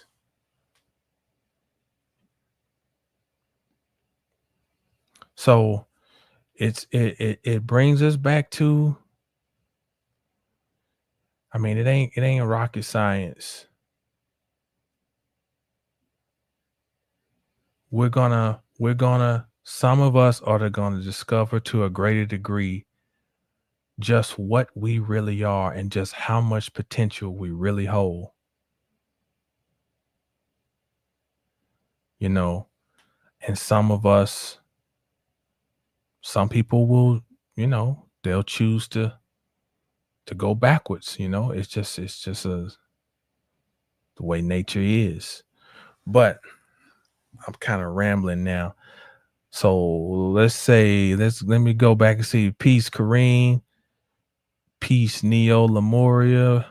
Let's see who else did I miss. Peace, Natalia. Da da da da. Where we at? I think I got science in the building. Peace.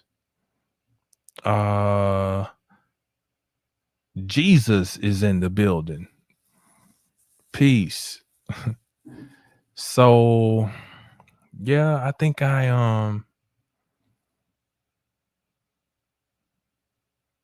Cardia, peace, sis. Let's see. I think somebody said, did I denounce my fraternity? Or are you, man, where do these people come from? My fraternity. I travel alone. How about that? That's my fraternity. What's up, E? Shalom, good brother. So yeah, I'm glad all of y'all stopped through. Straight Panther in the building. But let's see. So January 20th, I don't know what's gonna happen. How about that? Let me make that clear. I don't know. All I do know is whatever I am working on, what we are working on. Right now, Venus is in Pisces, right? So love is in the air. And I'm gonna tell you, I'm gonna go off course here a little bit. This is for the men. This astrology gives you the ability to really make life your test lab. And to really, because you see Venus in Pisces, and Neptune is trining Mars in Cancer right now. And women are in heat. They are in heat, you know, and you can feel it in the air, you know. They're because the passion is in the air, and you can see how they're moving, you know, and sometimes I'd be thinking, man, I could really have my channel bumping if I just did the type of stuff that I know people. There's multiple sides in me, you know. I give y'all this side, but these dudes who build these channels like they're giving game. How about tonight we're gonna do a little bit of, and it ain't nothing major, but here's some game. Men, as we're approaching Valentine's Day and Venus, well, Venus will already being Aries by Valentine, I think. But right now with this passion that is increasing, because Venus is eventually going to be in a trine to Mars with Neptune and the North Node. Check this out. You never hunt women. You don't hunt women. We've been misguided. And I know, part of, you get out here and we hunt, we're going to the you don't hunt. When you go to the wild and you look at the lion, the pride, it is the female lion who actually does the hunting. Okay? Okay? As a man, you want to make yourself huntable prey. That's game. Here's some game for you why Venus is in Pisces. Make yourself huntable prey. You ain't supposed to hunt. You're supposed to let them hunt you. And when they let you feel like you're hunting them, they are hunting you. That means they're setting and I don't want to make it sound negative, but they're setting a trap. Because you're the prey, you know? So, but when you understand the game, you're not really the prey. You're only the prey when you don't understand how it really works. Women are hunters. Make yourself huntable while Venus is in Pisces, because they hunting. They out here hunting, you know? And so, gorgeous gazelle walks by and that lion's like, oh man, I need something to eat. Oh, look at that. The gazelle is over there drinking water at the watering hole, moving all graceful, and we normally attribute that to the woman, but you got to flip the script. You become the gazelle. Women love to chase. They love to chase. They love to hunt. And especially when they're used to everybody trying to hunt them. When you present yourself as, when the gazelle is over there drinking water, the gazelle is not concerned. It's all in his own world. You must be so enthralled in what you're doing in your own world, getting your shit together. Oh boy, that makes them want to hunt you. When you own your shit, when you're focused, although you still see them, but you don't acknowledge. You let them see you. Let them see you doing your thing, doing your shit, on your square, on your game. Not playing games, but locked into your game.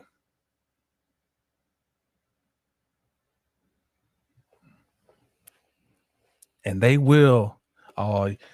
Everybody chases. It's the language. The language may seem off-putting, but because it's not chasing as in low self-esteem, but I was taught this by older women.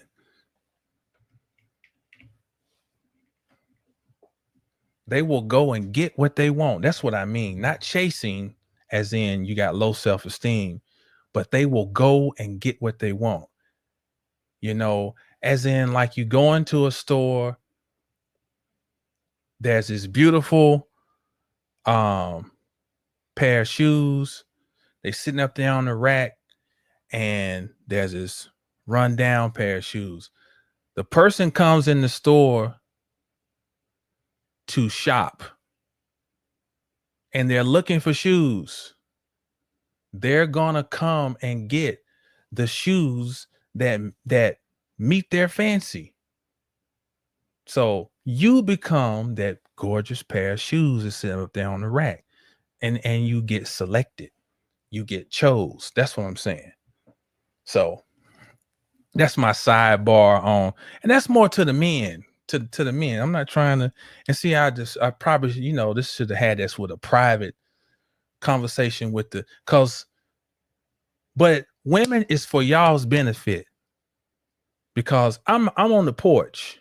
I'm not in the field, but I see the men, and I'm in the gym, and I see the men who the women are having to compete with the men to get dumbbells. The men are down here with 15-pound dumbbells, you know, looking like Richard Simmons, and I'm like, God, you know, they're wearing football pants, and they're posing in the mirror, and they're cute, and I'm like, you know, so we need to coach them to become the type of Mars that will be attracted, that your Venus will want to attract, you know? So that's all I'm doing. All right, church, tabernacle. So I got some stuff I got some old stuff. Can I go back to some old stuff? Y'all want to wrap this up with some throwback? Let's see here. Or do y'all have some questions? Not about the last part, but about the serious stuff I was talking about. You know, I'm just joking about all that other stuff. I don't know nothing. Yeah, I'm talking about some music.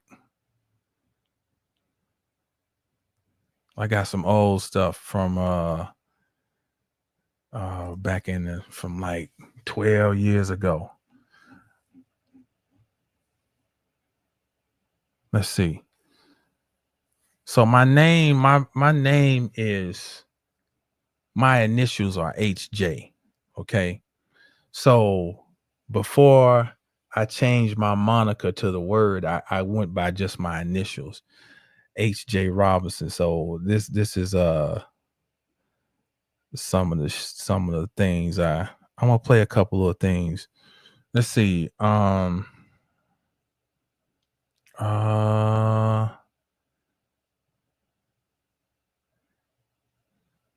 Let's see. What is this one?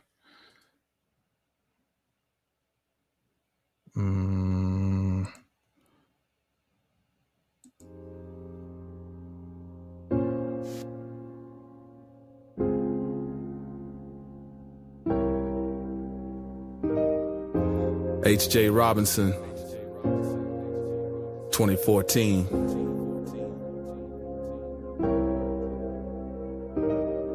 Free thinker and a lover, that's my MO. Me and my pen and paper like an archer, bow and arrow. Shoot a gun and ammo, I'm in the open, no camo. Flies to God, it's legendary like De Niro. Balance to be my off mathematician, I be your hero. Banging to the clock, ticking down and touching the zero.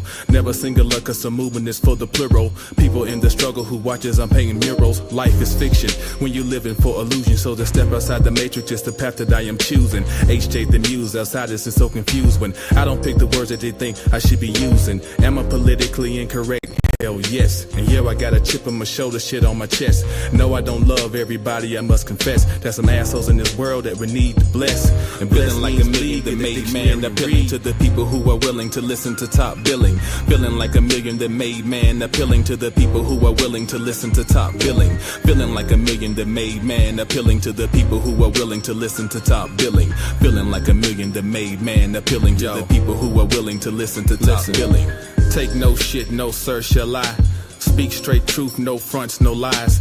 Real is how I give it, got vision to make provisions. The mystery of my mission is hidden in my intentions. I'm a magnanimous, acrobatic archangelist, manipulating melanin and lay it down on canvases. HJ is old school like the cannabis. With the gold leaf, got you comatose in the ambulance. Articulate and amorous, former woman's anonymous. Weight up all the averages and damn, I got the baddest chick. Cook, clean, fuck, bring a nigga joy and happiness. Earth, wind, water, fire, primals, power, passionate. So I'm hear ye, make way, kneel down, prostrate before the promenade. The promises I made, I live in the last days. If your face ain't on my page, you probably stuck in the maze.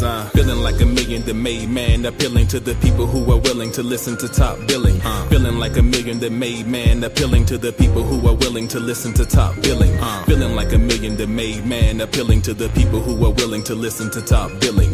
Feeling like a million that made man, appealing to the people who are willing to listen to top billing. I will Ali Boomer, yay sucker, I don't play this rhyme spitter, deliver that butter like parquet. The bully, a break beats, big balls, I bake heat. Cook, sizzle, and fry fake rappers, so take heed as I proceed to bleed ink stains on shaved trees. I'm a poet with papyrus, I scribble my prophecies. Copiously I read so my brain would never freeze. No static in my attic, automatic, problematic, autocratic, systematic, damaging and causing havoc.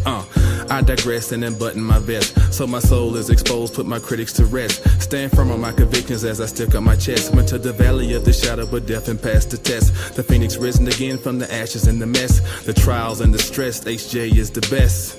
Yes, I must confess. Feeling like a million that made man, appealing to the people who are willing to listen to top billing. Feeling like a million that made man, appealing to the people who are willing to listen to top billing. Feeling like a million that made man, appealing to the people who are willing to listen to top billing. Feeling like a million that made man, appealing to the people who are willing to listen to top billing. Yo, look, man, when you that walk crazy, through thank shit you for the cash and be able out. to Thank come you, out thank you. stainless and able to hold your head up, you have earned the right to call yourself a made man or woman. Keep your head up.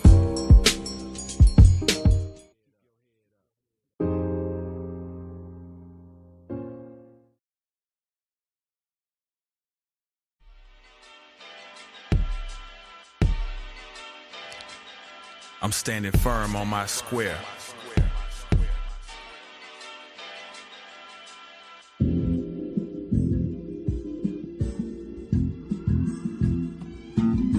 You can't operate above knowledge. My pineal gland, not much bigger than a grain of sand, but still contain the master plan. The Akashic records got a brother stepping in the right direction. My soul is ancient, so ain't no weapon. Born against me gon' prosper. Never normal, no bother. They're dealing with a true scholar. The Elohim God, Allah, the metal netter, Kabbalah, the metal worker. So holla, Ogun, Oshun, Dambala, 808. The Kundalini, Sophia, Sybil, the sigils face us and explain to us our ancient sciences, the status, the return of the Titans, the mutant X-Men, apocalypse upon us. Here comes the Nephilim, the nigga, the negro, negrito, the naga, primal got wisdom. Pull your coat up, pop your collar, my naga, pop your collar, God body, pop your collar. Stand on your square, bow your back, stand on your square. Stand on your square, bow your back, and stand on your square.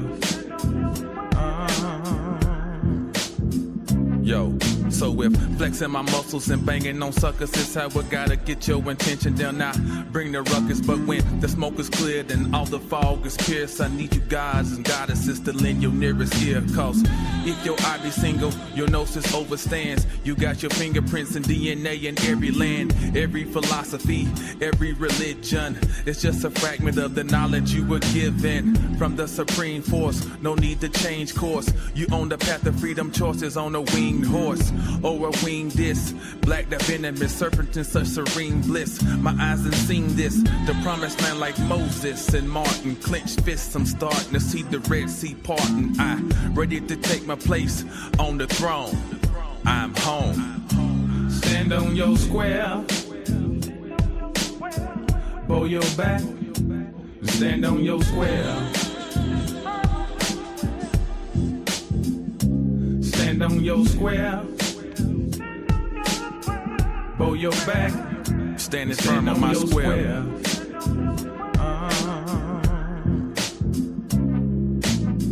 Stolen Legacy by George G.M. James. Wonderful Ethiopians of the Kushite Empire by Drusilla Dungy Houston. The ISIS Papers by Francis Cress Welsing. Urugu by Marimba Ani. Icebox Inheritance by Michael Bradley. Who Is This King of Glory by Alvin Boyd Kuhn. A Book of the Beginnings by Gerald Massey. The Serpent Grail by Philip Gardner and Gary Osborne. The Opening of the Way by Isha Swallow DeLubis. 16 Crucified Saviors by Kersey Graves. Signs and Symbols of Primordial Man by Albert Churchward. Astrological Foundation of the Christ Myth by Malik Jabbar. The Destruction of Black Civilization by Chancellor Williams. When God Was a Woman by Merlin Stone. The Great Cosmic Mother by Monica Sajou and Barbara Moore. Get your eat on. Stand on your square. Bow your back. Stand on your square. Stand on your square. Stand on your square. Bow your back and stand on your square.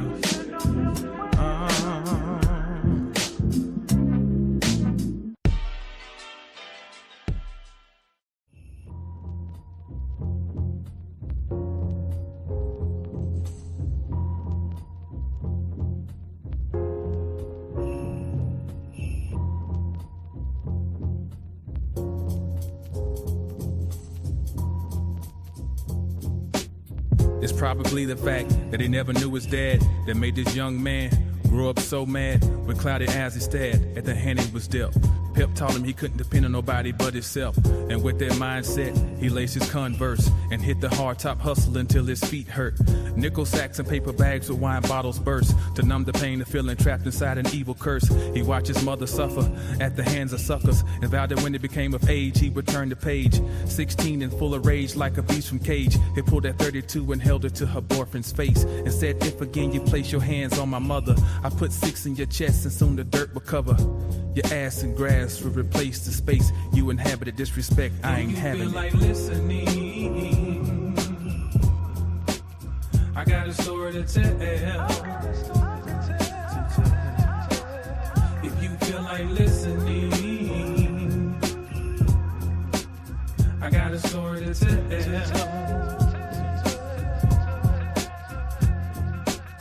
At high school graduation, he started contemplating how to be a man, so he chose to serve his nation. Join an army so he could be all he could be, but soon found himself in the jungles, Vietnam, smoking hash and weed. Friendships abruptly ended as he watched his buddies bleed, as the souls took the death walk to the final destinies. He had a good head on his shoulders, but understandably eventually, the sight of the capities drove him close to lunacy. So he needed something stronger to help him medicate.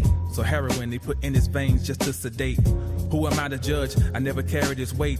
He came back home to the States greeted by the same hate that he experienced before he left.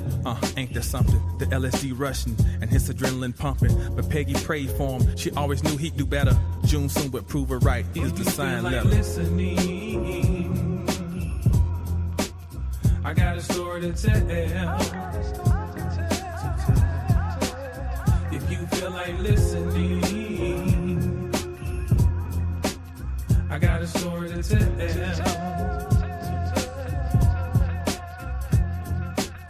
My dearest Peggy, something strange happened this week.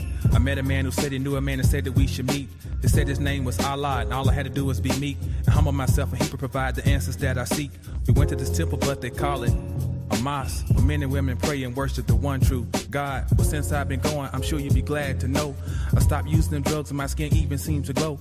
I wish you were here to see it, bet you have a smile on your face, but that's yourself sneaking on my part. I know you're in a better place. Well, I know you're busy, just know you can't be replaced. Your memory's forever with me and you can't be erased. And yeah, mama's doing fine and Sandra is okay. She's married with a family now and making her own way. And when my time is up, I hope he prepareth the place for me in paradise so we can hug and embrace. If you feel like listening, I got a story to tell.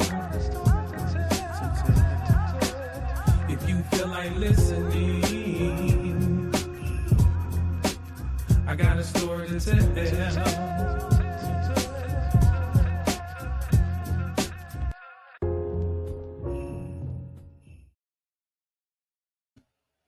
All right. Y'all want to do one more before we get out of here?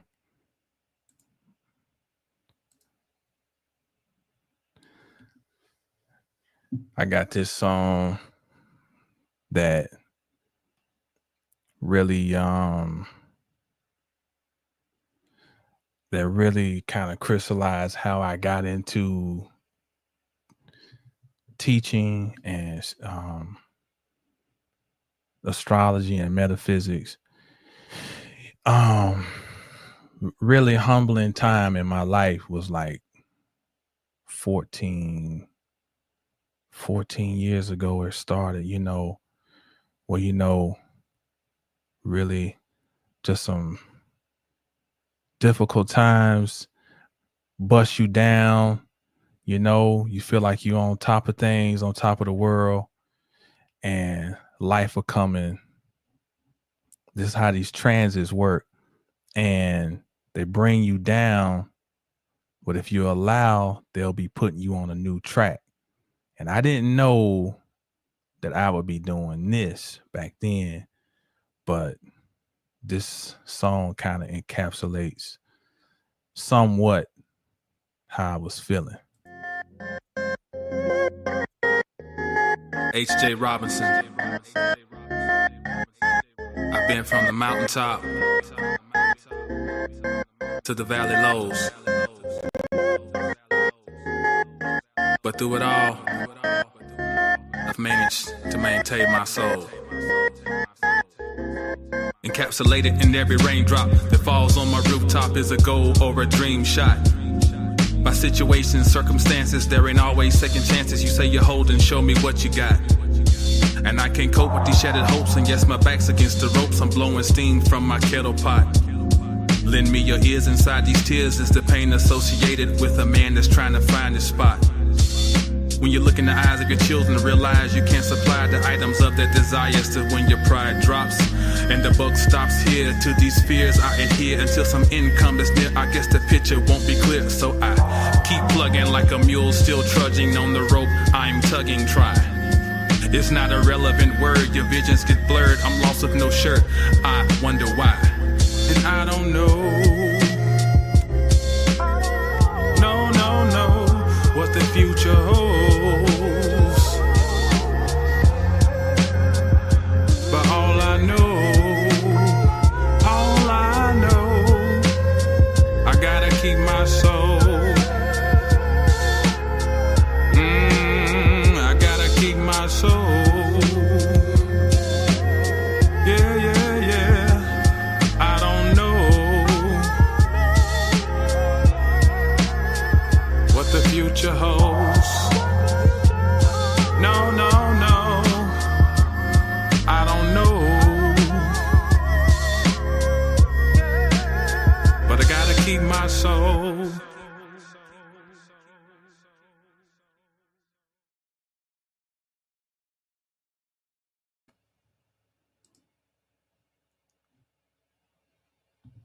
Happy birthday, Solar Return, yours truly.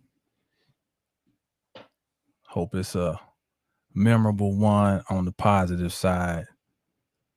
Many more to you.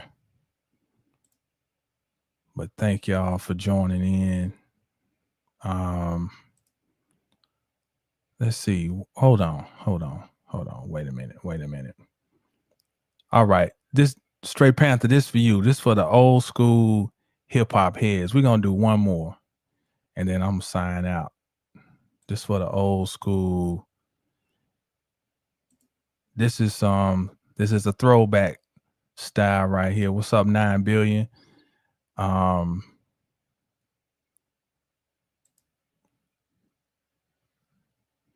This is for the old school 90s right here. I know you rich. I know you got $40 billion, but can you just keep it to one house? You only need one house. And if you only got 2 kids, can you just keep it to 2 rooms? I mean, why have 52 rooms and you know there's somebody with no rooms? It just don't make sense to me.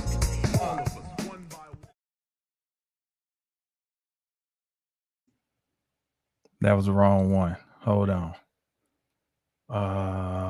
Wait a minute. Is that the right one?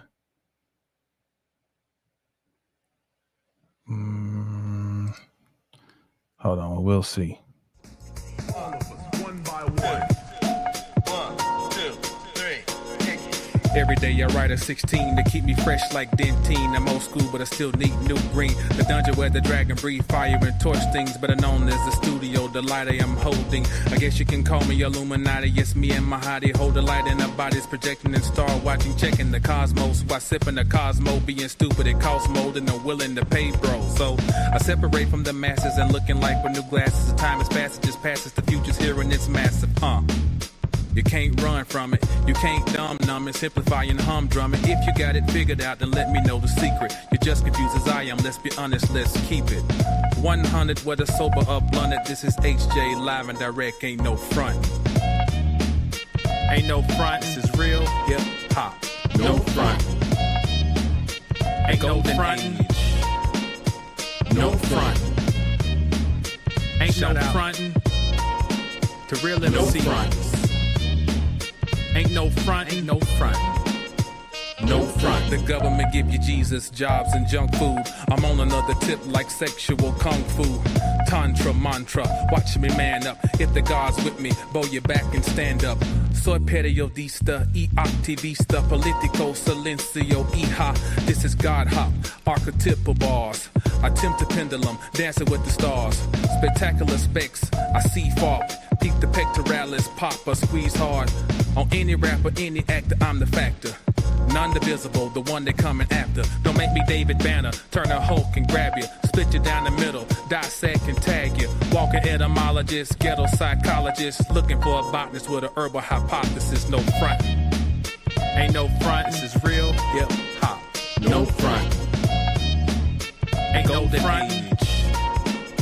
No front. Ain't no frontin' to real MC. No front. Ain't no front, ain't no front. No front.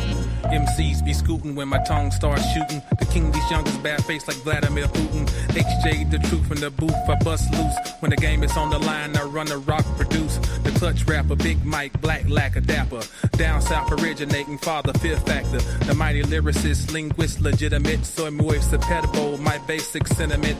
I rip off any rooftop, basement, or tenement. My schedule is tentative to the dollars and cents is spit. Cause every line is a dime, no duds, only the buzz. Mature flow hit you in the brain with a thud. So catch the Holy Ghost when I bless a 16. Feel it in your heart, liver, kidney, stomach, and spleen. When I'm on the scene, don't front, just lean. Chill, keep your composure, let the chorus sing. No front. Ain't no front, this is real hip hop. No front. Ain't no front. No front. Ain't no frontin' to real MC. No front. Ain't no front, ain't no front. No front.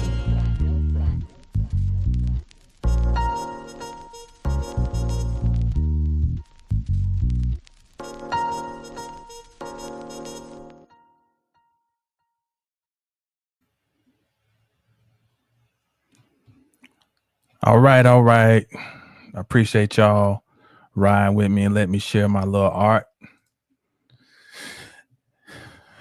and chiming in for the drop this evening. Sage said, Jamal, open a virtual lounge for live reading and astrology. That's interesting. Okay. I have to look into how to do that. A virtual lounge for live reading and astrology. You mean live reading like out of a book, like when I'm doing the reading out of the books, or live astrology, okay, I guess you mean reading out of a book and astrology. So what is a lounge? What does that mean? Virtual lounge. I have to look into that. She said no astrology. For live reading.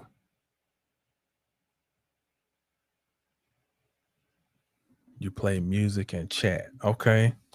All right. I'm gonna have to look into that. I gotta get more social. So virtual lounge. They got apps that they got that on.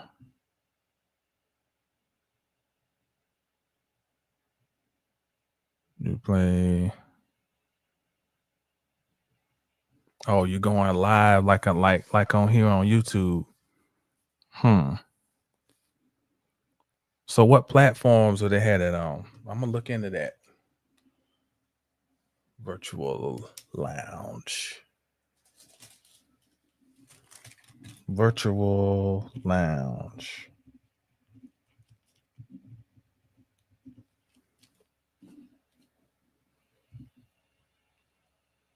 Oh, okay. Okay. So it's basically what I'm doing. It's just it's more like a title you give it.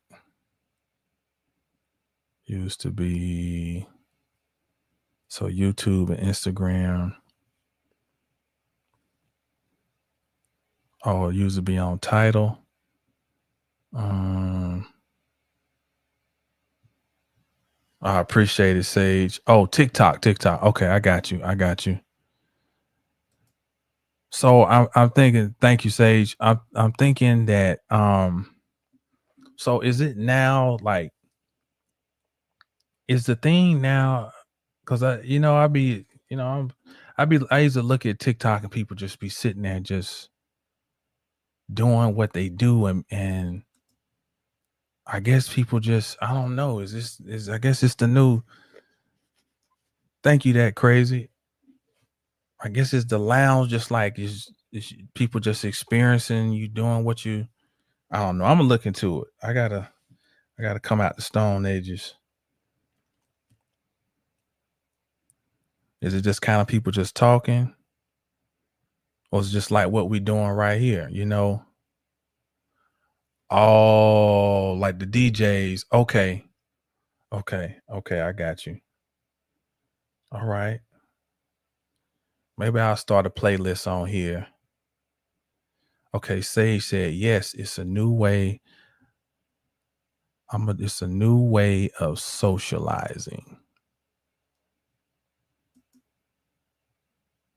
Okay, said like here. I got you. Okay.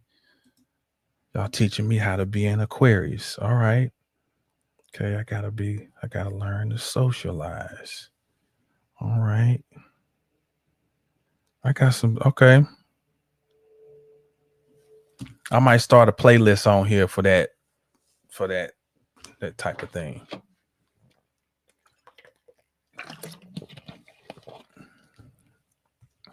All right. So thank y'all for the input. I appreciate it greatly. I'm gonna look into that. I'm surprised y'all come on here with my new lounge shit. Come on here with an ascot on and big brown leather chair and welcome to the lounge, beloved. You know, then I gotta use a conscious words.